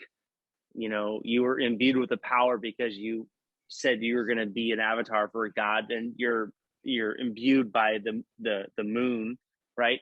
So these things, maybe this, what we're doing now is we're figuring out powers not by injecting, but by artifacts. I don't know. It just, every series I feel like we're watching right now, you are superpowered because of something, not because of something you've become. Does that make sense? It does. And I will say one more thing about the wider MCU. I'm now totally breaking the rules of talking about one thing too long. Bring it But on. the one thing I was also thinking about was Young Avengers type shit. So I was like, okay, Totally. I can't wait for these kids to get together and kick some ass. And we're going to watch them grow up, which is so exciting for me. So I think she's going to be a bit of an MVP because she's badass. Well, and speaking of that, and it's a little different, but they have announced that they're doing a Thunderbolts series. Did they? Yep. Yeah, Yes, they just announced it like in the last day or two. Nice. So all those characters we've been kind of seeing, the ones that are getting pulled together by what's her face. Yes. Elaine. Yeah. Veep. The Dark Avengers. Yeah, but they're the Thunderbolts. Yeah. And so they have announced that. So they're moving towards these things that maybe we weren't going to be able to do before. So now we're going to get that. So maybe we'll get a Young Avengers. Maybe we'll get West Coast Avengers. Maybe we'll get, these other things that are out there that are possible. It'll be interesting to see. I do have one question. This is my only, and this is, and maybe I just thought about this right now because of the line of that you went down, Kevin, and what Andrew had said a minute ago. If this is part of, and what Andy was saying about being part of the larger MCU and how it fits, this is my only question about our young actress playing Kamala Khan. Come on! I've heard they say it both ways on the show. I think they do. Yeah, it was Kamala Harris, but I think it's Kamala on the show. I think Kamala. Does she have enough star power, if you will, to carry this character on? If there's a Young Avengers versus the Thunderbolts movie. Yes. Do you think she can transition from? Yeah, because I don't think you're ever going to see a Miss Marvel theater blockbuster movie. I think she'll be part of an ensemble, so she won't have to carry anything. Yeah. Right. So she'll be a great addition. Yeah. Kevin, you're totally right. She would not, I don't think that she would be the concrete that you build the Young Avengers on. They've already set that up. I think she's young. I'm not ready to make any calls yet. I think that she's young, and I think that in about 3 or 4 or 5 years, she could end up becoming the shit. Yeah, I don't disagree. But we don't with have you. that much time. No, we do, and I don't disagree with you, Andrew. I think she does, but in terms of building something with the Young Avengers, especially with what we've already seen, that's Kate Bishop. They've set that up. Haley Steinfeld's the biggest meal. She is our like building block. Like she's the touchstone for that. She's our anchor right there. And the ensemble. I mean, when you build an ensemble like that, warning, ham-fisted segue coming. Ensembles, when you build them together like that, they're it's always a great piece of work. Like another ensemble piece that's just kind of upped its season. The Boys has come out. We got a few episodes of The Boys. Who is up on The Boys so far? I have only not. I think episode, is it 4 or 5 that's out right now? I think it's 5. I haven't seen the 5th episode, but I've seen 1 through 4. Great. Okay. Kevin, you haven't seen any of them yet? I haven't seen any of them yet. Oh no. Andy, you haven't seen any of them yet? I didn't even watch the last season. Okay, then here's what we're gonna do before we cover that one. I'm just gonna say so far, if you like The Boys, this season is no fucking disappointer. In fact, it amps it up another notch Absolutely. than you thought it could. Everybody, it just keeps going, and we can talk about it more in depth once everybody's seen it. Yeah. We'll leave that as that because there's Andy. Well, I have another hand-fisted segue if you're ready for it. Well, you can do that after my ham-fisted segue where I talk about how shitty Black Adam looks. Oh my god, that trailer! Yeah, of course you like it. That doesn't count. No, I it's did pushing it. like It is it. pushing it. I can already tell. I can already tell from this trailer. The Rock is going to be charming as hell in the exact same way Zachary Levi was charming as hell in Shazam. But I can already tell looking I don't at think this he's going to be shit. charming at all. Oh, I think he will, He 'cause wants he's too much to be a badass. To he's be the fucking charming. Rock. Like, No, I think he's going to be charming. He's still going to be the charming ass Rock, even as a badass, just because he's the Rock. It's like But- all the memes we've seen. It's just another Rock movie. It is. It's It going is, to be. It's 100%. going to be just another Rock movie. It's his opportunity to be Superman without being Superman. Exactly. Yes. And that's not Black Adam. And just like Shazam, No. this movie is not going to know what it wants to be. And we can already tell because we've already heard the speech in the trailer.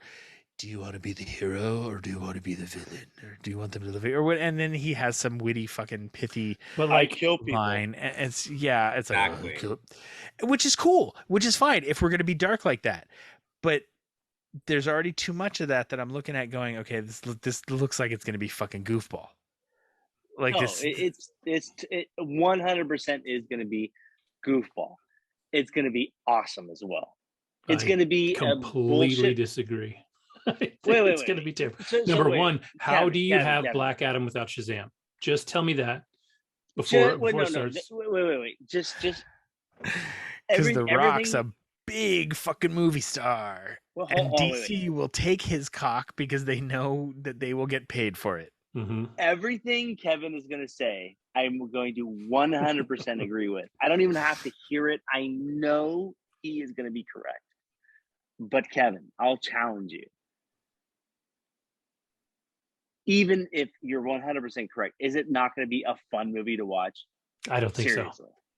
I don't think so. Ah, I think it's going to be so Cringe. cookie cutter that it's going It's to be just- fun. Okay, Nah. now I won't go so far as to say it won't be a fun movie to watch. I will withhold judgment on that idea of it. Is it going to be a good movie that does anything for the DC universe, or is it just going to be The Rock fucking jacking off No, it's as a it's gonna DC be, character for fucking 2 hours? It's going to be the most masturbatory thing you've ever seen. It's Yeah. going like there's no way this is going to be a good movie. This is not going to lead to anything else. And if it No. is, oh good lord. If it's going to be fun, you know what? I don't know. I'll hold the decision on that. But I think this is just like, I feel like DC was like, well, we're making this movie. We might as well fucking make it. And so they made it. The last Yes. time I saw a trailer and was like, "Oh, this does not look good," and then it was blown away, was Guardians of the Galaxy, and that was a long time ago, and that was Marvel fucking Studios. Okay, this is Warner Brothers. Okay, this is like the House of Aquaman. I know some people liked it, but like Kevin said, I paid to see the movie, so I'm not leaving because I at least want to get my money's worth, basically. But I wanted to walk out so bad. God. I Just the Every- CGI when he's everything- walking on the everything he's been fucking saying. dock in the Are you beginning of ready the first for scene. the hierarchy of the DC universe to be changed. I can take on Superman. Like I'm not optimistic, dude. And I think that's a good thing because I can walk in the movie and have my mind blown. But nothing I have seen makes me think this is going to be a good film. I'm sorry. I'm also team. This is gonna suck. yeah, Sorry. it's such Really? a such a The Rock fest that like I can't like because It's gonna be I want to embarrassing. because one of the few people in the comics that goes head to head with Superman regularly and It's Black effectively Adam. is fucking Black Adam. Yeah. But they're making a movie where Black Adam is the dark hero. And that's not quite who Black Adam is. No. Like Black Adam just wants to be the fucking king of shit. and if you get in his way, he'll kill you. And if you leave him alone, Black Adam doesn't give a shit. Yes, Like, he has stay out done of his some space. non-self-serving things along the way. Yeah. Black Adam to me is a lot like Lobo Yes, in he's terms of where he 100% sits. Lobo. He's not really like you can't compare. I don't want to say you can. I mean, I don't know about maybe somebody in the Marvel universe that you compare him to, because he's not really an anti-hero, but he's not really a bad guy. He's just got his own motivation and he does what the fuck he Mhm. wants. And if that means he has to go beat up Superman, the little bit that I've read of Black Adam, like I don't ever remember there being a Black Adam plot where he was going to blow up a building if Superman didn't come out and fight him. It was never Right, any bullshit like that. Like It the was dude about his territory. Like, he exactly. had what something Stan, I think, is the country that he has. Yeah, I can't remember. It's like made the fuck up a Turkestan. Stan. Yeah. But also, how was this not the next Shazam movie? Like, they needed this would have been great fucking the 3 Rock years so ago. bad. They needed the Rock so bad that they just gave him Black Adam as an entire film, and he should have been a supplemental character in a Shazam story. Yes. And then spin it up. But DC doesn't have that fucking thinking. They don't think about building to the larger thing. And now they're already talking about, oh, maybe we need to redo our shit so we can have something more coherent. Because now they're making a Joker too. Yeah. Which they were never going to do. Yeah. And they don't need to do. Like, the Joker, one of the things that made the Joker great is it was a standalone movie that didn't need a sequel. Like, you could make a sequel, sure. The way it ended, you totally could, but you don't need it. So I didn't want to talk about it on the air because I didn't want to talk about it on the show because we'd already talked about it ad nauseum a couple different times. I finally did watch The Joker. It's an amazing fucking film. It is a character study. Yes. It's not. It's not. It doesn't need a sequel. It's its own separate, fun little piece of a character. It's a great little. In a lot of ways, it's like Logan. To me, like, yes, it does follow in a lot of ways the old man Logan story, but it's so out of any timeline any fan or anybody was worried about, and it's this own beautiful little story with these characters, and that's what the Joker was. The DC universe and Batman and Gotham was really just a backdrop to this guy's descent into madness. Was brilliant. Anyway, yeah, you're right. It doesn't need, we don't need a Joker 2. The fuck are you doing? Yeah, we got to get off this one because I can already feel us going. Like, my brain is pulling me into the why does DC suck fucking universe. So Andy raised his hand though. Yes, Andy's raising his hand. Go for it, Andy. Can I go? So we'll go ahead. Child abuse.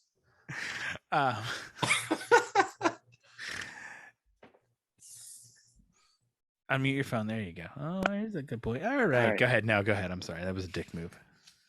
No, it's expected at this point. So, hand-fisted, we want to talk about the Young Avengers. We can transition pretty quickly to Stranger Things, merely because, how shocking it is to see these people as basically, I mean, they're adults now, right? You guys all have seen that meme of Will. Will Byers Barber. Okay, so I'm going to stop you right here on the Stranger Things discussion. Okay. We're not going to talk about Stranger Things yet. I'm sorry. Yeah. I'm making a producer's executive decision right now. Okay. Only because my daughter and I are chugging through the series. We're already, like I said, we're a season and a half in, so we're going to be able to do it within the next episode or two. And this way since everybody will have seen it, we'll be able to have a nice big roundtable Stranger Things episode, if you will, where we can talk about that. Because I'll admit it now, I've kind of, just like with Lost, I'm really, really digging the shit out of this show, and I do have a lot I want to talk about with it, but I actually also don't want any spoilers. I lied. Now that I've seen where it's going, I would actually prefer to keep it down, because part of the fun of this show is seeing how some of these things evolve, because there are a lot of it is very predictable. Some of it I had it's just out of left field kind of shit that you're like, the fuck. Some of it you see, it's been really, really fun. So I'm actually going to call hold on the Stranger Things discussion right now. We can totally do that. Not a problem at all. I can hand fist another segue if you'd like to. In a similar vein, can we talk Kenobi? I think we were behind on that too. I'm not. I'm caught up, but I believe Pete and I haven't Andrew are seen. both Yeah, at you least one missed episode the behind. discussion on that. Actually, the last subject that we had on our kind of little list to talk about this evening was fuck, I just had it in my head and I forgot because you said Kenobi and it made it fucking drop out of my brain. Because it wasn't The Boys. We talked about that briefly. We held off on Stranger Things. Oh, Star Trek: Strange New Worlds. Yes, Strange New Worlds, because we're all caught up on Strange that, New or at Worlds. least if we're not all caught up on that, I everybody's haven't watched a single minute. Well, then Oh. we're not talking about that tonight either. Should we do quizzes then, or whatever? We're gonna play some trivia. Yeah, I'm looking at the recording time anyway. We're gonna go right in here, and I just made a decision about a future show kind of thing.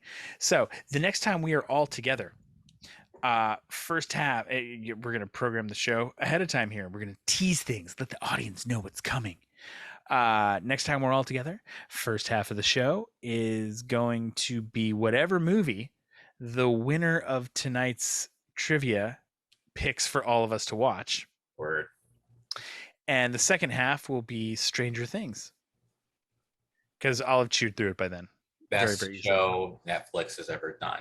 It's fucking it really, like I said, I really just want to finish and get caught up so we can all I can talk about the whole thing, because it really is and I hope I don't feel this way with Breaking Bad, although I probably will. I'm kind of pissed that we didn't push watching it sooner, because it is that enjoyable. I'm really I'll tell you this right now that they put out the stats yesterday, day before.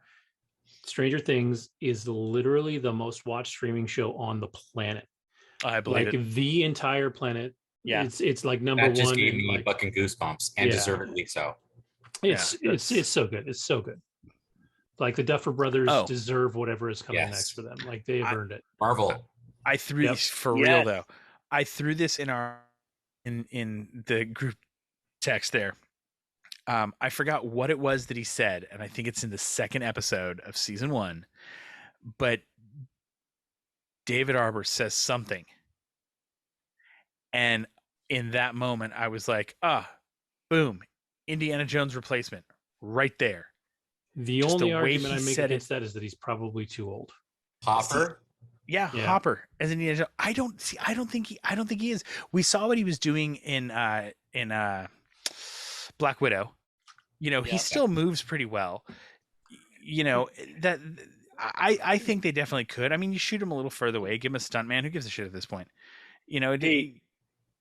Pete, Hopper only gets better. I am so jealous of you right now. I'm so jealous that you have so much to see. He only gets so better.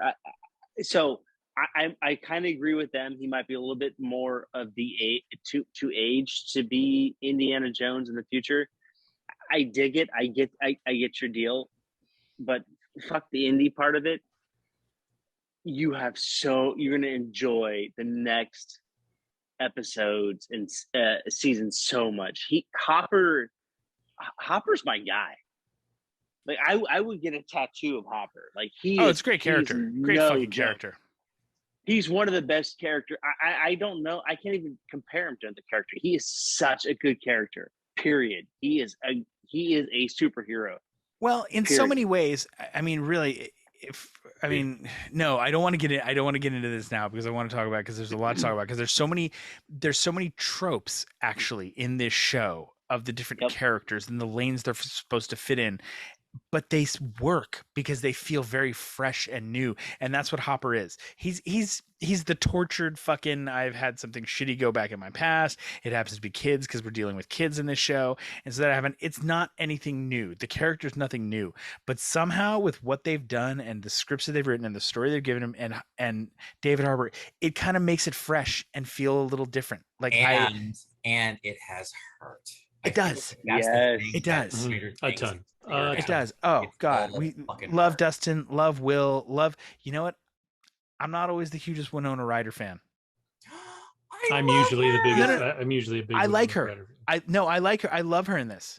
Yes, absolutely. She's killing it. Nancy is a fucking badass. I mean, first of all, I think, and whatever, I'll say it. I think Winona Ryder is probably a little batshit in real life, right? Oh, So I yeah. feel like it makes Dude, the if she watches character- this, she's All gonna be so women offended. involved with John. This is the thing, and nobody wants to accept this, and we've never talked about it on the show, so we're going to talk about it for 2 minutes right here. The whole Johnny Depp Amber Heard thing. Yeah. I believe Johnny Depp is one of those dudes, and we all know one of these dudes Magnets. that finds a girl Oh. that's maybe a little crazy, and he unlocks just that unlocks key the- and yeah. makes her go all full batshit. That's why Tim Burton keeps putting him and Helena Bonham Carter together. Yeah. You know, like I think he's one, because think about it. You know, Johnny Depp's associated anyway, that's Yeah. I'm just saying, lizard overlords, I'm figuring you out, okay? Nancy Byers. I think that's Oh, her she's such a name. dope ass She character. is Anyway, in no, we're stopping control. talking about this. We're gonna do trivia now. We're gonna take God. Actually, no. You know, if you want to talk about Nancy for 2 seconds while I get my cards it's together, cool. No, you're right. No, Let's give save me it. a second. Save No, it for the show. it's okay. Talk about Nancy for a moment while I get the cards together, Okay, cool. and then we'll continue. I'll be right Nancy, back. all I'm saying is, without fucking love spoiling Nancy. anything, God. Nancy is a ride or die chick, straight up. And you Yes. definitely want Nancy in your corner. Again, not spoiling anything, but when she loves hard. She is not afraid to stand up for herself, but she's so human about it and so realistic about it. And I think I'll that's tell you the what, thing though. about it. Yeah, what's up? I like Maya Hawke's character better. So, But if he hasn't met her yet, that's why I wanted to keep it kind of. I know. Yeah, I know.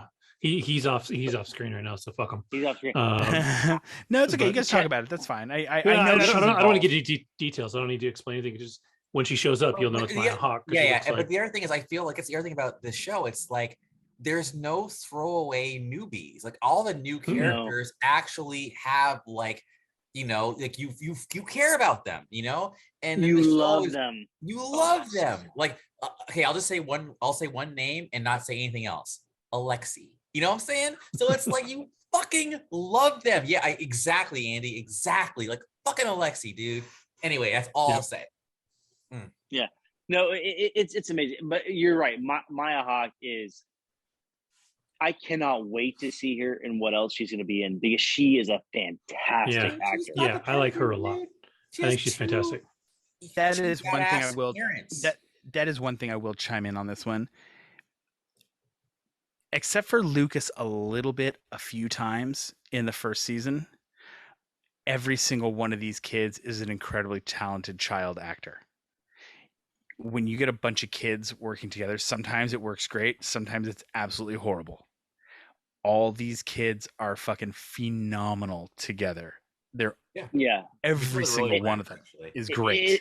It only gets Pete. It only gets better. Correct. It literally only gets better. Now, some of them I think will die on the vine. I think some of them will stay child actors. I don't think they have a career necessarily in mainstream because their looks didn't. Unfortunately, Finn Wolfhard will. Will Byers will. Unfortunately, I love him to death, but Matarazzo won't. Dustin's always going to look a little goofy. Yeah. He He's does gonna make it on Broadway though. That's where he is right now. Yes. No. Yeah. And he has another show on Netflix actually that's like a prank show that's like almost scare tactics. That's actually that's kind of cool that he does. And he's good on that. He doesn't have like No, you're right. You're that 100% correct. if you Yeah, will. yeah. Like No, they're does all he lead the incredible. No, actors I could see him. playing? No, don't get me wrong. I could see him being another Buscemi, in that vein. Yes. Like I think, or definitely a comedic actor. But I'm saying like Finn kind of has that same almost Adam Driver vibe going for him to me. Like there's, I actually wonder though. Like he has such a specific look that almost hurts you. Yeah. Yes. And it's Is it- hard. It's hard to come out of something as big as Stranger Things, and see what the next thing is, right? Because you're always going to be cast as that guy. yeah. And and I've it's never hard. been impressed with anything. Like he was in Ghostbusters, and I think for me, like I didn't really like. Yeah, you're like, eh. And there's only room for one, and I think Finn's facial structure is too close to the fucking guy from Dune. What's his name? Timothy Chalamet. Yeah. Yeah, there's only room Oh for yeah. one. So it's like, I don't know. I think Finn could fall off. I think that Millie Bobby Brown is pretty much assured. I think actually the redhead, Max, I think she's going to do Yeah. that. I hope so. She's great. Again, I think what's his name? I think the Lucas actor is actually going to be fine. He's already been doing. Oh yeah, no, he's better. Like I said, there were only a few times in the first season that Lucas was on that I felt it was a little stilted and rote, and I was like, okay, they're trying to pull the lines out of this kid. But from what I've already seen in season 2, and like I said, I'm about halfway through, Lucas's acting game has stepped up. Like he's a completely fine kid actor who has the potential to go on. Like I feel like they, after that first season, they kind of maybe gave him some acting lessons, or they worked on a few things and he got a little better. Yeah, I'm optimistic. And I also am a believer in people can surprise you. And again, the reason why I say that is because, fuck it, I gotta throw in a New Edition plug. Like, no one thought Bobby Brown was gonna do shit like when they were kids. No one. He was literally like, no, it's gonna be Ralph. Ralph's the fucking lead singer. He's the one who's gonna do big things. They kicked Bobby out of the group, and then he has like the biggest career by the end of the 80s. Yeah, he imploded later, but the thing is, you just don't fucking know. And so that's why I love it. I love seeing people just kind of surprise us. So let's just wait and see what happens. Oh no, I think they all definitely have potential. Yes. There's a lot going on there that I think is going to be great for these kids in the future. I mean, you look at the Harry Potter actors, and I know we don't look at all of them and say, oh, maybe they haven't all hit it big in America, but every single one of those kids, if you go look at their IMDb, they've been working pretty steadily in Britain and other parts of Europe very well. Like Rupert Grint may not be big over here in the United States. He just did the whole Apple TV show though. Well, that exactly. But like people, motherfuckers know Ron Weasley. Like he can get work in Britain very easily. And Daniel Radcliffe, Jesus Christ. Anyway. All right, little trivia time. You guys remember how we played last time? I've got a little box of trivia questions here that have cards from the 50s, 60s, 70s, 80s, 90s, and 2000s. Is this the same trivia? Because that was a pain in the ass. That was fun though, and I won. It'll be a fun pain in the ass. After losing for like 4 rounds in a row. So we just have to decide if we want to answer 2 questions per decade or a single question per decade. Well, I think a single question would be faster, right? Yeah. Oh no, if we're going for speed, single question it is. All right. Pick a number between 1 and 20. 7. 24. I'm not good at math. 9. Kevin. 13. Kevin, you'll go first, followed by Andy, and then Andrew.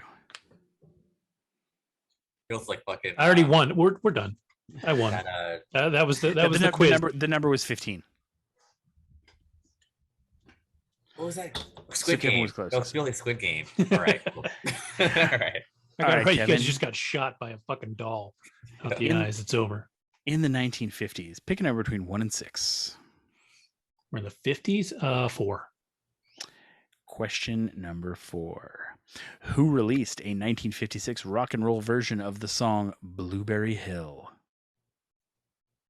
I can hear the song in my head. I found my thrill on Blueberry Hill. Yeah, that doesn't help. That doesn't help at all. Fuck, I don't know. I don't know. Andrew? Yeah. That's Domino? Yes, you are correct. Is it really? Damn. Yeah, too bad you get no bonus points for that. Yeah. I'm giving him my bonus points for that. That's amazing. Andy, pick a number between 1 and 6. 6. Name the year. So you got to tell me what year this all happened, and it'll be in the 50s. So good luck on this one. 1 and 10. Name the year Sir Edmund Hillary and Tenzing Norgay reached the summit of Mount Everest, The Crucible opened on Broadway, and the first color television sets go on sale. 54. Ooh, very close. No, 1953. Holy shit. It was very close, though. I was going to say 53. Damn, dude.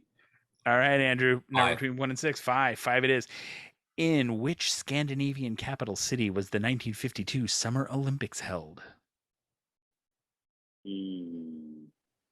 I can only think of one, so I know what Oslo? No. That's what I would have said. That's the only Helsinki. one. All right. Oh, All yeah. right. Helsinki. All right, Kevin, back to you. Trying to get out of the 50s. Number between lucky 1 number and three. 6. Audrey Hepburn won her only Academy Award for Best Actress for which 1953 film? I don't even know movie she did. She do Breakfast at Tiffany's? Yes, she did, but that was in That's the not 60s, what it is. I think. Yeah, no, this was Roman Holiday with Gregory. You know, the one where she sticks he sticks his hand in the fucking mouth and the thing, and Gregory she Peck. screams. Yeah. All right, Mr. Dorgarian.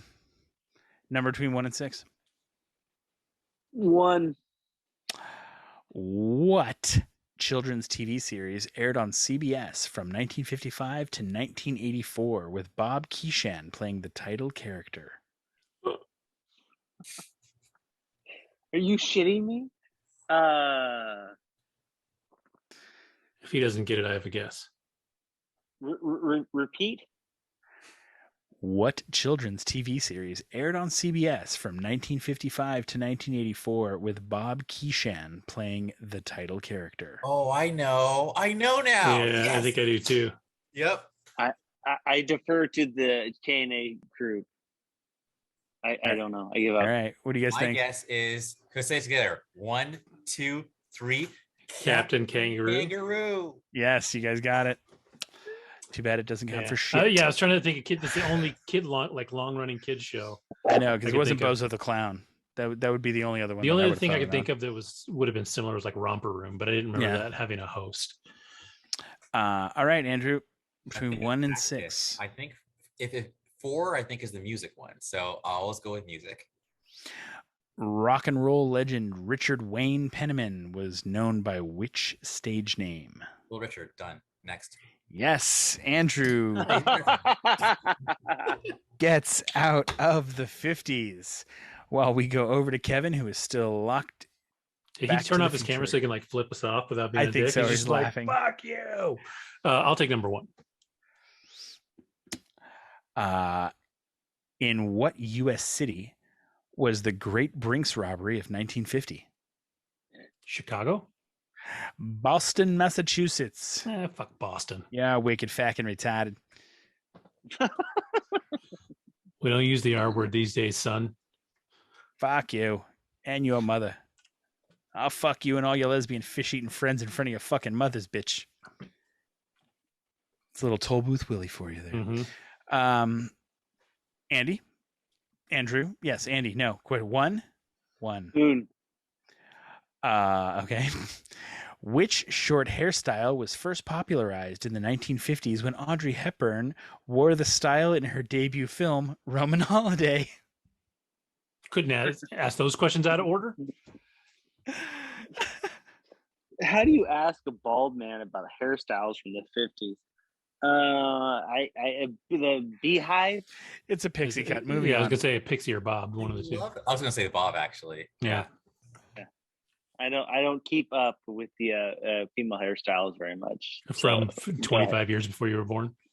Exactly. Like, Andrew. oh, I forgot to go to that chapter in my hair manual. My bad.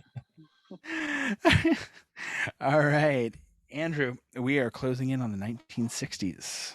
Okay, 4 obviously. All right. Which brothers had a 1964 hit with "You've Lost That Love and Feeling"? Oh shit! Righteous This is brother. bullshit. Bullshit. No, he figured out that question number 4 generally leans towards music, so he's going with what he Only doing knows. 4 from now on. Don't even ask me. Just read me 4 going forward. God damn it. All right, Kevin, it's to you. I'm still gonna go with 1. In Walt Disney's Alice in Wonderland, who complains about being late? Fuck the White Rabbit. Alice, after she meets the Knave of Hearts. Yes, it is the White Rabbit. I was trying to for just a second. I was like, "Fuck, does he have an actual name? Like, am I going to get it wrong? Because his name's like Bilbo Rabbit or some shit." Percival Q. Hoppy Ears. Yeah. All right, so Kevin moves into the 60s as well. Well, Andy wants number 4.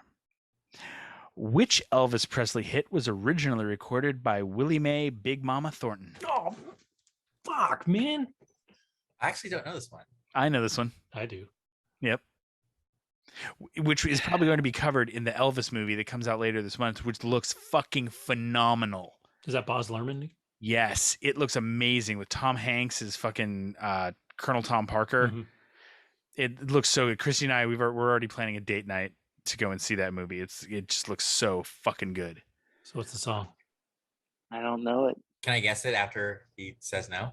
Yes, you Go can. ahead. My guess would have been Jailhouse Rock. No, Hound it Dog. is Hound Dog.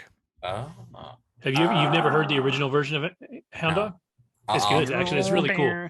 It's You really ain't cool. nothing but a hound dog. It is. It's Nope, really good. Sounds way cooler than that. Yeah. Oh, yeah.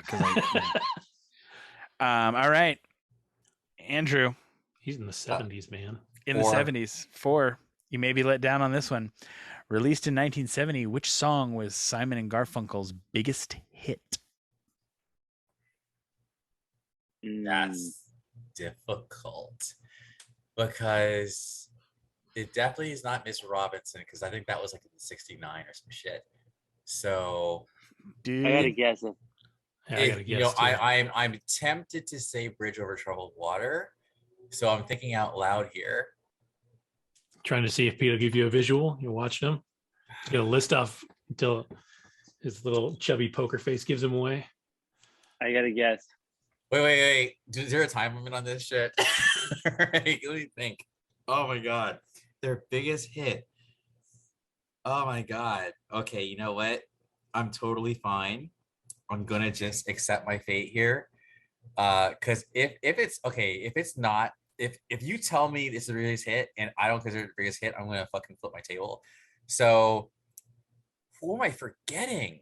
Like I can only think of Bridge Over Troubled Water, Mrs. Robinson, but they've had other songs. Oh, there's The Boxer. There's Sound of Silence. Yeah, but that's also from the damn movie. Fuck it. I'm going with Bridge Over Troubled Waters. If it's wrong, oh well. Boom. That's what I'd have gone with. Bridge Over Troubled Water. Yes. You are correct. Yes! That would have been my guess. Damn it. I was hoping it was Sound of Silence because Kevin and I sang that song together. Yes. Yep. Boom. All right. All right, Kevin, you are in the 60s, brother. Give me What? number one again. All right. Who created and hosted The French Chef, which debuted in 1963 and ran nationally for 10 years?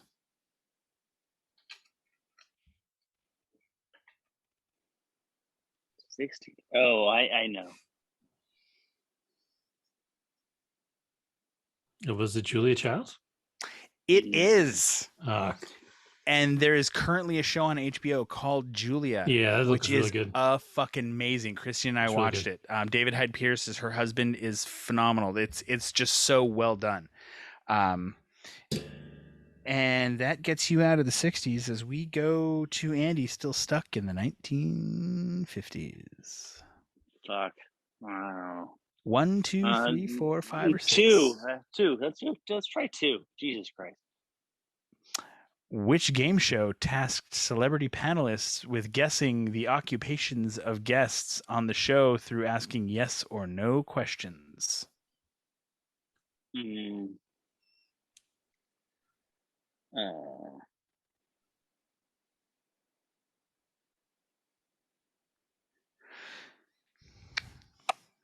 I don't know. The answer is, what's my line? What's my line? Stay in the 50s. Andrew, in the love the 1980s. See, this is where I feel like a dick for keeping asking for, but it's like if I have It's some a other game, shit, man. like, You play the okay. game. Oh, no, you play to win. Okay. Because cool. I'm looking, because I'm going to be scanning through these questions now. 4, you say? 4? He's going to be the hardest 4 question. 4. In 1984, Bill Johnson became the first American male to win an Olympic gold medal in which winter sport? This is bullshit. I thought it was a music question. Well, the first card that I looked at was a music question, but I was not about to ask you whose hair caught on fire during the filming of a Pepsi commercial. The number 4 on the question after that. In 1984, Bill Johnson became the first American male to win Olympic gold medal in which winter sport? You're an asshole. But that said, Dude, I'm sorry. There are softballs, and then there's like there is like spoon feeding. that's a cultural touchstone to our Yeah. generation. Like everybody knows Michael Jackson's head went up like a fucking Christmas tree during that Pepsi commercial. There's no way I was asking you that. Yeah, no, I am gonna have to take the L. But let me just guess for shits and giggles. Go for it. Bill Johnson won the gold medal in 1984 for this sport. Uh-huh. I'm gonna go with the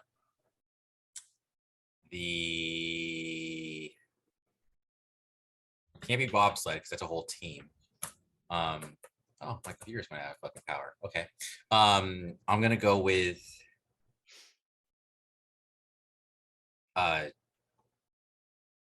it's probably like that cross-country skiing thing, but I don't even know the name of it, so I can't guess that. I'm taking too long. I'm stalling. Can't be figure skating because I would know Bob Johnson or Bill Johnson. Yes, it's clicking. All right. I'm gonna make a guess when he bombs on this. So like skiing, like skiing shit, cross-country skiing, whatever. Skiing shit.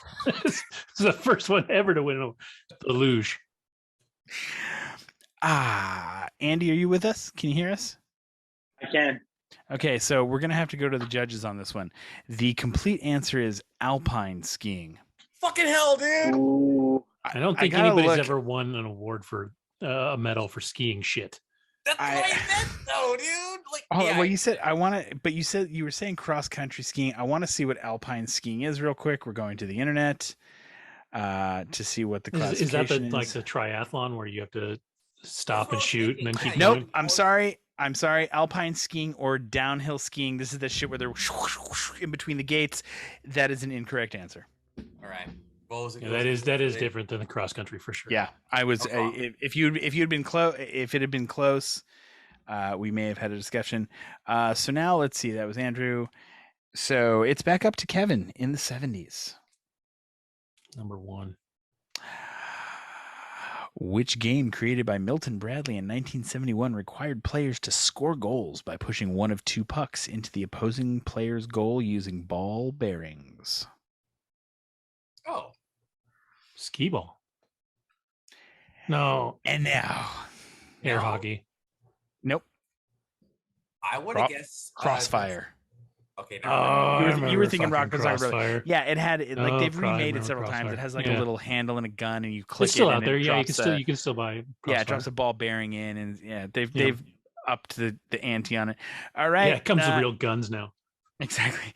Andy, still out here in the 1950s.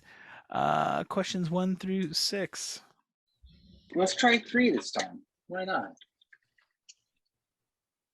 All right. Oh God. What is your favorite color? Please have it be that easy. About how many million babies were born in the U.S. each year in the 50s? 3 million, 4 million, or 5 million? B, 4 million. You are correct, sir. That is 4 million. And you guess your way out of the 50s. With a multiple choice question. Garbage. Yay. All right. Andrew, Drew, Knight, Dre, the 1980s. I'll go with 2. Oh, switching it up. Who was the first Brave NHL soul. player to score 800 career goals? He's fucking Canadian. He should know this shit. That's true. That should be in your fucking blood. Did I say Wayne? Is it Wayne Gretzky? No, it's Gordie Howe. Fucking bullshit. There's Wheeler's Day Off, You don't know dude. Gordie Howe? There's Wheeler's Day Off. This is Gordie Howe jersey. I'm not a sports guy. You guys know that. Apparently, you're not Canadian either. It's But all you're been a lie. I'm apparently not Canadian either. Yes, I've heard the name before. All right, Kevin, trying to get out of the 70s. I'll go with 1 again. Which Asian aftershave supplied a small self-defense instruction booklet with each bottle to help wearers fend off women? High karate. Yes. Never heard of that. Did you No, did it's- you guess that? Or did you know that? I know I karate, but that's amazing. Well, I mean, I would have guessed it. Self-defense. Yeah. That's the guess I would have to make. That's when he That's said the- Asian aftershave, and then so I would have guessed high karate too, because it's the only aftershave other than like Drakkar, Aqua de Jo, fucking CK1, like the shit from our age. I could aftershave. The fuck do I know? But as soon as you said it comes with the self-defense manual, karate is right there in the name. Exactly. All right, Andy, you're in the 60s. Let's see if you can mount some sort of comeback or at least a good showing here. Let's go 4. Let's go music. 4. Ronnie Spector was the lead singer of which 1960s girl group? I know. I don't even have a guess. Can I say it? Yeah. Yeah, go ahead. The Ronettes. Yes. Just like Ronnie said, be my little baby. Stop asking the music questions and you'll stop singing. Pretty fucking much. All right. Andrew, you are fucking 4. 4. In which year did the music video cable channel MTV launch? Was it 81, 82, or 83? Motherfucking 81. Yes, it was. Get out of the 1980s. Yep. And then video killed the radio star. It did. Kevin, 1980s to you. I'll go with 1 again. 1 again? Oh. Which portable video game system was released by Nintendo in North America in 1989? The Nintendo Game Boy. And Kevin fights his way out of the 80s as well. Andy, you're still in the 60s, brother. Yeah, but I'm watching you. I'm coming for you, buddy. 4. All right. No. 5. What is the name of the neurotic neat freak played by Jack Lemmon in the 1968 comedy film The Odd Couple? I know this one too. Go ahead. I knew this one. Andrew? I hope I'm not wrong. I think it's Felix Unger. It is Felix Unger. Yeah. You know what's really kind of funny, though, Andy? Had you stuck with question number 4, I would have asked you, Revolution 9 at 8 minutes and 22 seconds is the longest track released by which popular band? I don't know that one either. Oh, really? Is that Floyd? Oh, Beatles. Fuck the Beatles. All right. So we're in the 90s. 4. Not all of it.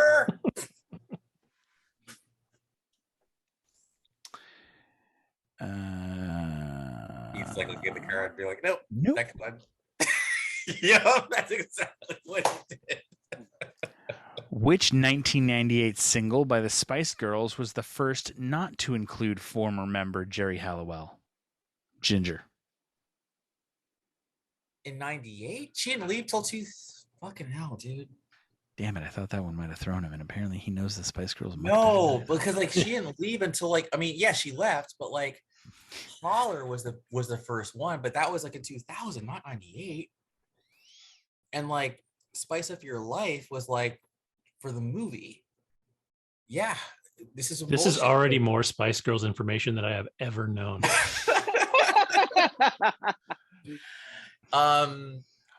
Yeah, dude, I am totally stumped. 98. I didn't even know they had a fucking album in 98. This is bad. This is bad. Yeah, your boy has got. You have no reason to be ashamed about this. Yeah, that would be Viva Forever. Yeah, I don't know that shit. Yeah, the question. You the actually question, should be proud of yourself right now. the question that I skipped, just so you know, Andrew. Yes. What song was released by country singer John Michael Montgomery and pop group All for One in the same year? The same one that made Just Friends a classic movie.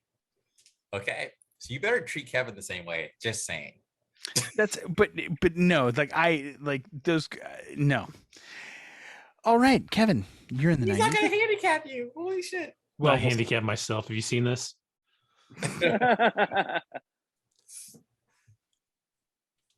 What number? 1. 1. What was the name of the handheld digital pet on a keyring that was popular in the 90s? I think you actually asked this one last time. You did. You did. And it was bullshit Fuck. because it's not the right answer.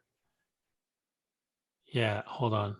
Now all of a sudden You guys used may to have just moved him ahead. I just sold can't these shut up, fucking dummies. things. Well, I thought you were going to ask another question. Oh my god. Why can I not remember the name of these fucking things?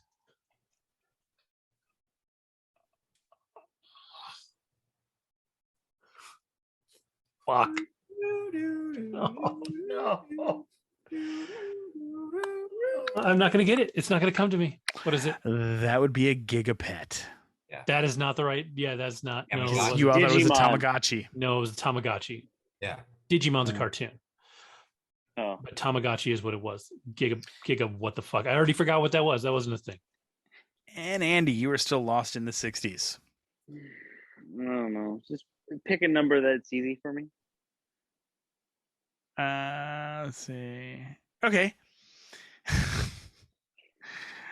Oh, here's a good one.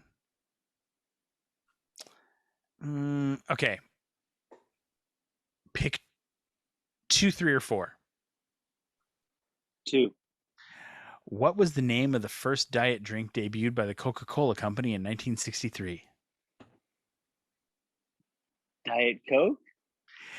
Tab. Dude, 2, 3, and 4 were such easy questions too. You poor bastard. They're easier than that one. Yeah. Here you go. In 1964, Walt Disney musical Mary Poppins, who starred as the title character? Wow. Or which soul classic written by Otis Redding became a 1967 hit and signature song for Aretha Franklin? Yeah. Okay. Never mind. Leave me alone. So Kevin. Andrew. No, Andrew. Yes, you're in the 90s. I'm going to take I'm going to risk it all and go with number 1.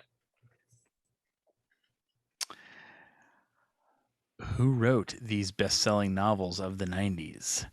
Pelican Brief, The Client, The Firm, and Jesus The Christ. Chamber. This might be a white guy thing, though. It is totally a white guy thing. Are you It's kidding totally me? Yes, no, it it's is a white totally- guy thing. It is. So I know It it's is. not Michael. I know it's not Michael Crichton because Nope. he did fucking.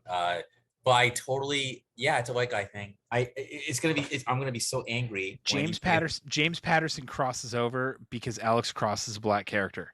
So it does bridge a divide a little bit where it appeals to both John Grisham novels. It's John Grisham. You weren't going to get it. We know this. Okay, cool. Yeah. Right. It wasn't. No, it's a total. heard It's the a total name. white I've heard guy the thing. name. Yeah. Yeah. Like though it just. All right. Moving right along. All right. But Tom Cruise was in it. He's Mr. Black People. And oh god, yeah. All right. He is in it. Yeah, he is. Give me number 1.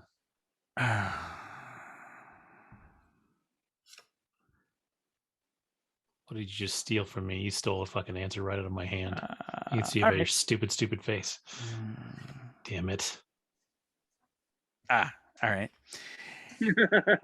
No. This is still up his alley. So but in which year was the first Sonic the Hedgehog game published by Sega? 91, 93, or 95? I know the answer to this. 93. 91, baby. It was 91. It was 91. Damn It it. was 91. Yeah, the other one. I was trying to place the Sega versus the Exactly. Nintendo. Yeah, the first one that I pulled from you, sorry, wasn't going to toss out there. What was the last word in this famous quote from the film Jerry Maguire? You had me at blank. Hello. Oh, No. black people. There's I just covered it. I love black people. Mr. Black All People. right. Andy, still trying to get out of the 60s, brother. I don't know, buddy. I think it's You know what? Go with number three- 4. Go with number 4. It's 3:30 Eastern time. I don't know. Number 4 or number 5? is Pick one.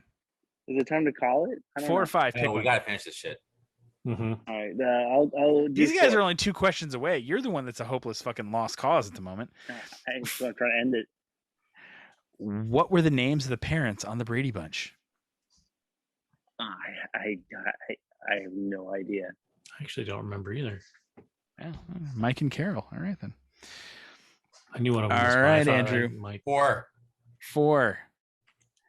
Who was the child beauty pageant queen whose death in 1996 was ruled a homicide and remains an unsolved crime? It was like a Joan Benet Ramsey. Ramsey. Incorrect. What? What? I'm just playing. That was right. I'm sorry. I was gonna say like first I was gonna say Mary. I was gonna say it was a three name word like Mary Kate Letourneau. Like no, it's not Mary Kate Letourneau. It's Jean Benet Ramsey Bolton. Kevin. Hey, give me number one. Let's just go. Let's go. All right. Ooh. In 1995, which celebrity became a quadriplegic after being thrown from a horse during an equestrian competition? Christopher Reeve, Mr. Superman himself. God damn it. Yes. All right. So yeah. You so pick. I pick. Okay. In 1965, pilot Christopher Pike was introduced as the first captain of which vessel? Enterprise. I need the complete name of the star vessel, please. Starship Enterprise. USS Enterprise, United Starship Enterprise. Are we going to NCC accept? Are we 1701? going to accept the answer without the USS? Yes, for fuck's sake, give the guy a bump. All right, then he's out of the Jesus. 60s. But USS does stand for United Starship Sorry, Enterprise. sorry. I apologize. Yes, okay. I'm not in NCC the 1701. All right, here I we are. love that NCC 17. I was gonna say you gotta say that shit. I Here didn't we know are the in- USS stood for that, by the way. Thank you. Oh. They say it in one of the movies that I just watched. All right, Kevin and Andrew in the 2000s. Four. Andrew, give me a number 1 through 6. 4. Oh, do it.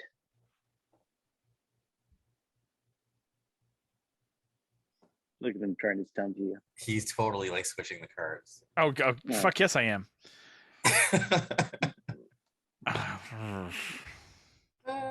They're all like ones I will get probably. All right. The singles Love Story and White Horse are tracks on the second studio album, Fearless, released in 2008 by which singer-songwriter? Yeah, you got me, dude. But, oh, wait. I'll give him a minute. Love Horse and what was it? Love Story, Love Story. White Horse, I know who it is. and the album was Fearless. Yes, I think I know who it is.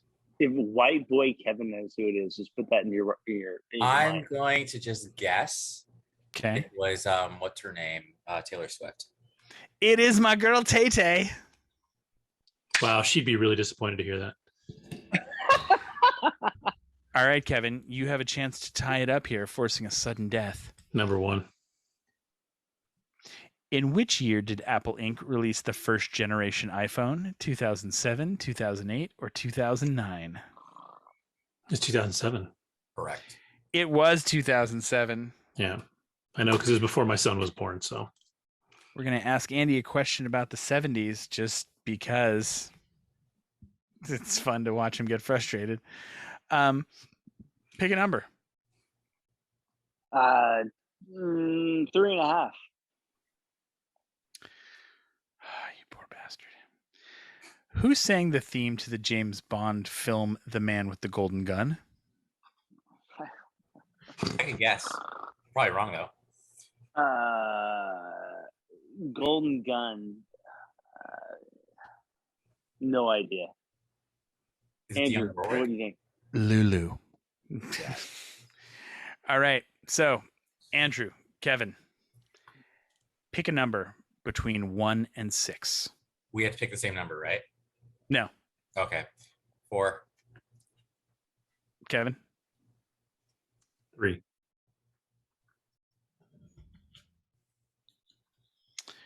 All right. Forest green or kind of a bluish gray lizard green? For who? Bluish gray. Just pick which one of you pick one of you pick the color. He did. He said the blue gray. The blue gray? All right.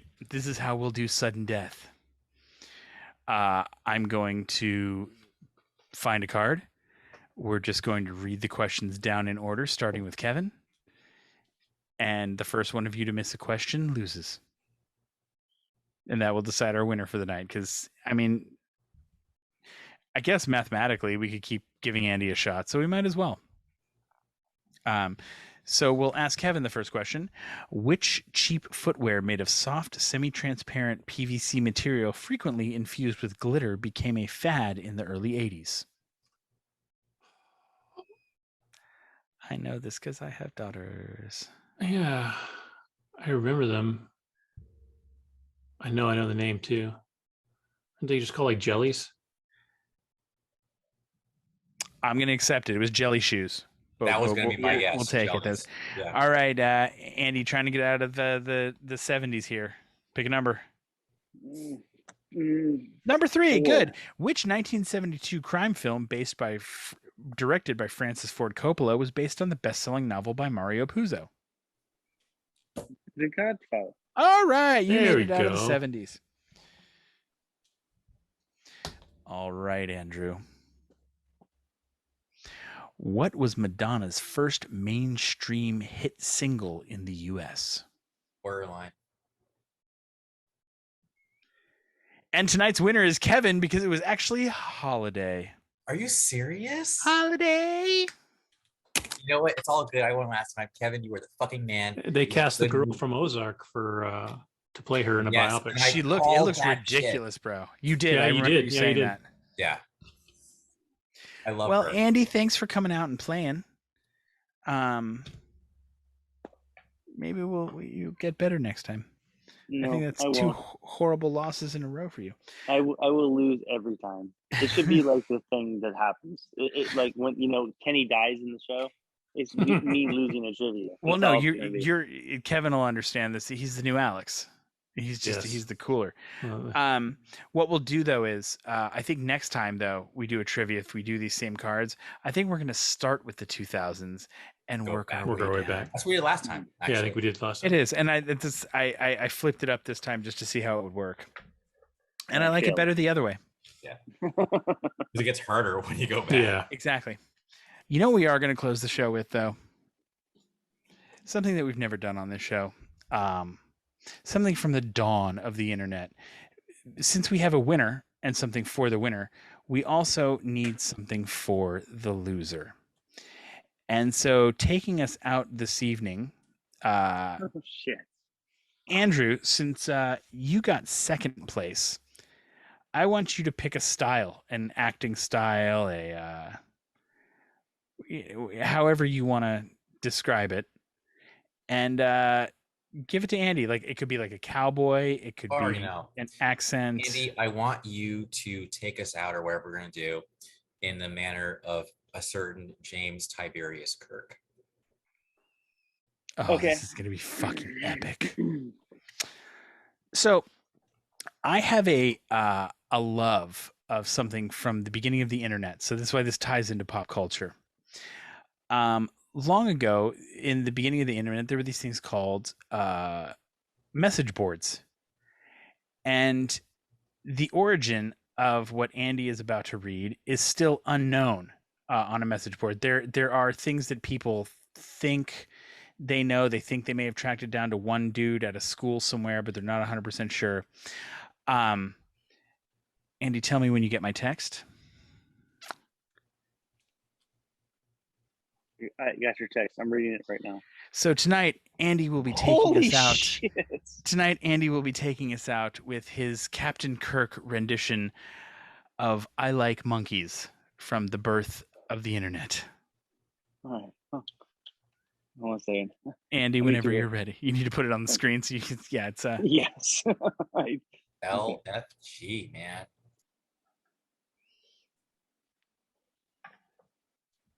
Wow. Okay. Give me a moment here. I need to make some adjustments. It's gonna get aggressive, folks. Jesus Christ, bro. I'm just asking you to fucking read a text. Hey, words Yeah, are but hard, man.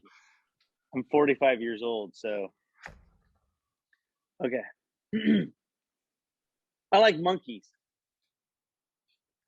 Was selling them for 5 cents a piece. I thought that since they were normally a couple of thousand each, I bought 200. I like monkeys. I took 200 monkeys home. I have a big car. I let one drive. He wasn't very smart. In fact, none of them were really bright. They kept punching themselves in the genitals. I laughed. Then they punched me in the genitals. I stopped laughing. I herded them into my room. They didn't adapt very well to their new home. They would screech, hurl themselves off the couch at high speeds to slam into the wall. Although humorous at first, the lost its novelty after an hour. 2 hours later, I found out why all the monkeys were so inexpensive. They all did.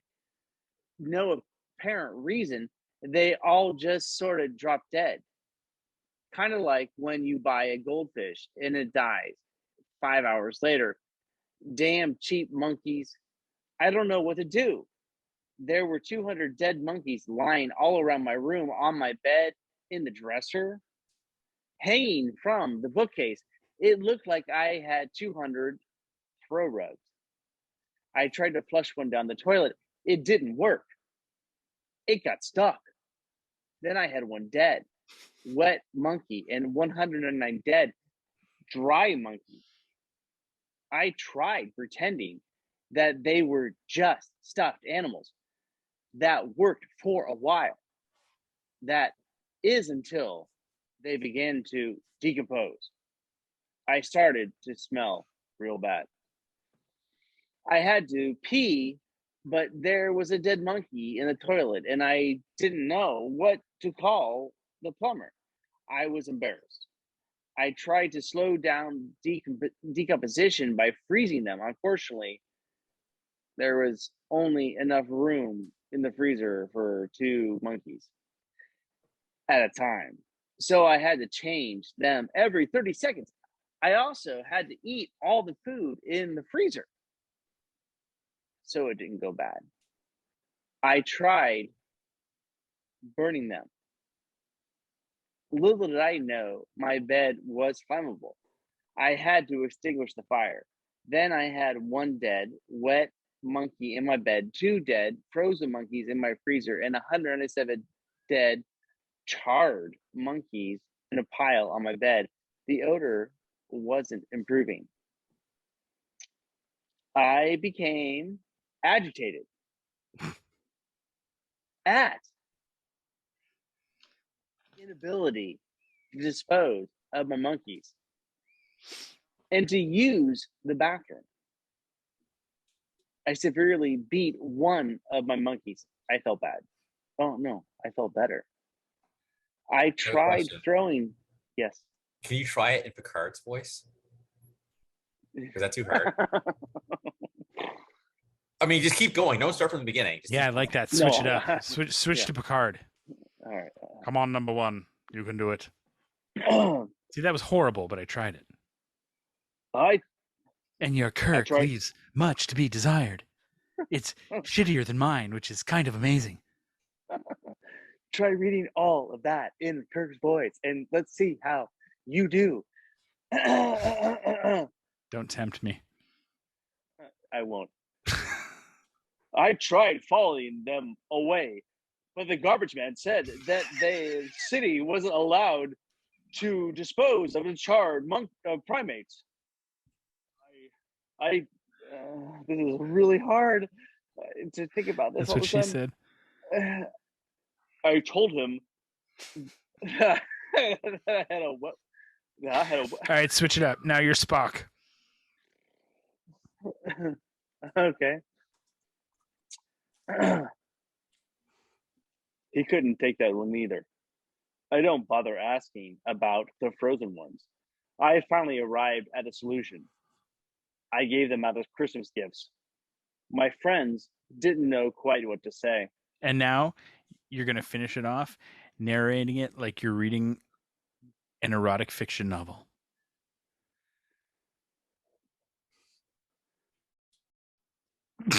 And that's the one that broke him. They pretended like them, but I could tell they were lying. What's going on? Ingrates. So I punched them in the genitals. I like monkeys. We're missing it. I don't know. I kind of heard it. I'm less turned on by the erotic fiction and more creeped out. Oh, you should have used your earbuds. Read that less. Earbuds, read the I think they probably died. Yeah. Oh, is that what Yeah. happened? Oh, that's why. Right when I started going sexy, the one that I had left in died. Ah, that would have explained it. Well, that was almost fun. We'll do something like that again, maybe. Butchered the monkeys. God damn it. Well, that's our show. Have a week. Fuckers.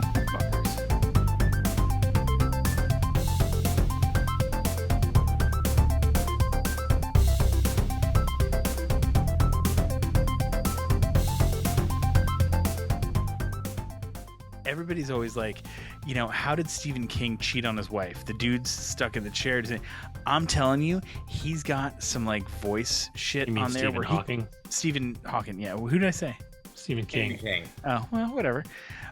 He's got some shit on there, I bet, where he can change that voice. Like when he's talking to people in public, it's just the whole theoretical physics is the greatest thing you will ever study in time. But when he's like talking to a woman, I bet he's got like a Barry White voice box. Yeah. Just drops down. You've seen the stars. It's physics, baby. You get wet, baby. Get nice and steamy, baby. Now I I have to hope you're go. recording this still. No, I absolutely have to go. But this will go at the end of the show. Oh God, yeah. This will absolutely be at the end of the show. I'm also saving it from a spank bank. Woohoo!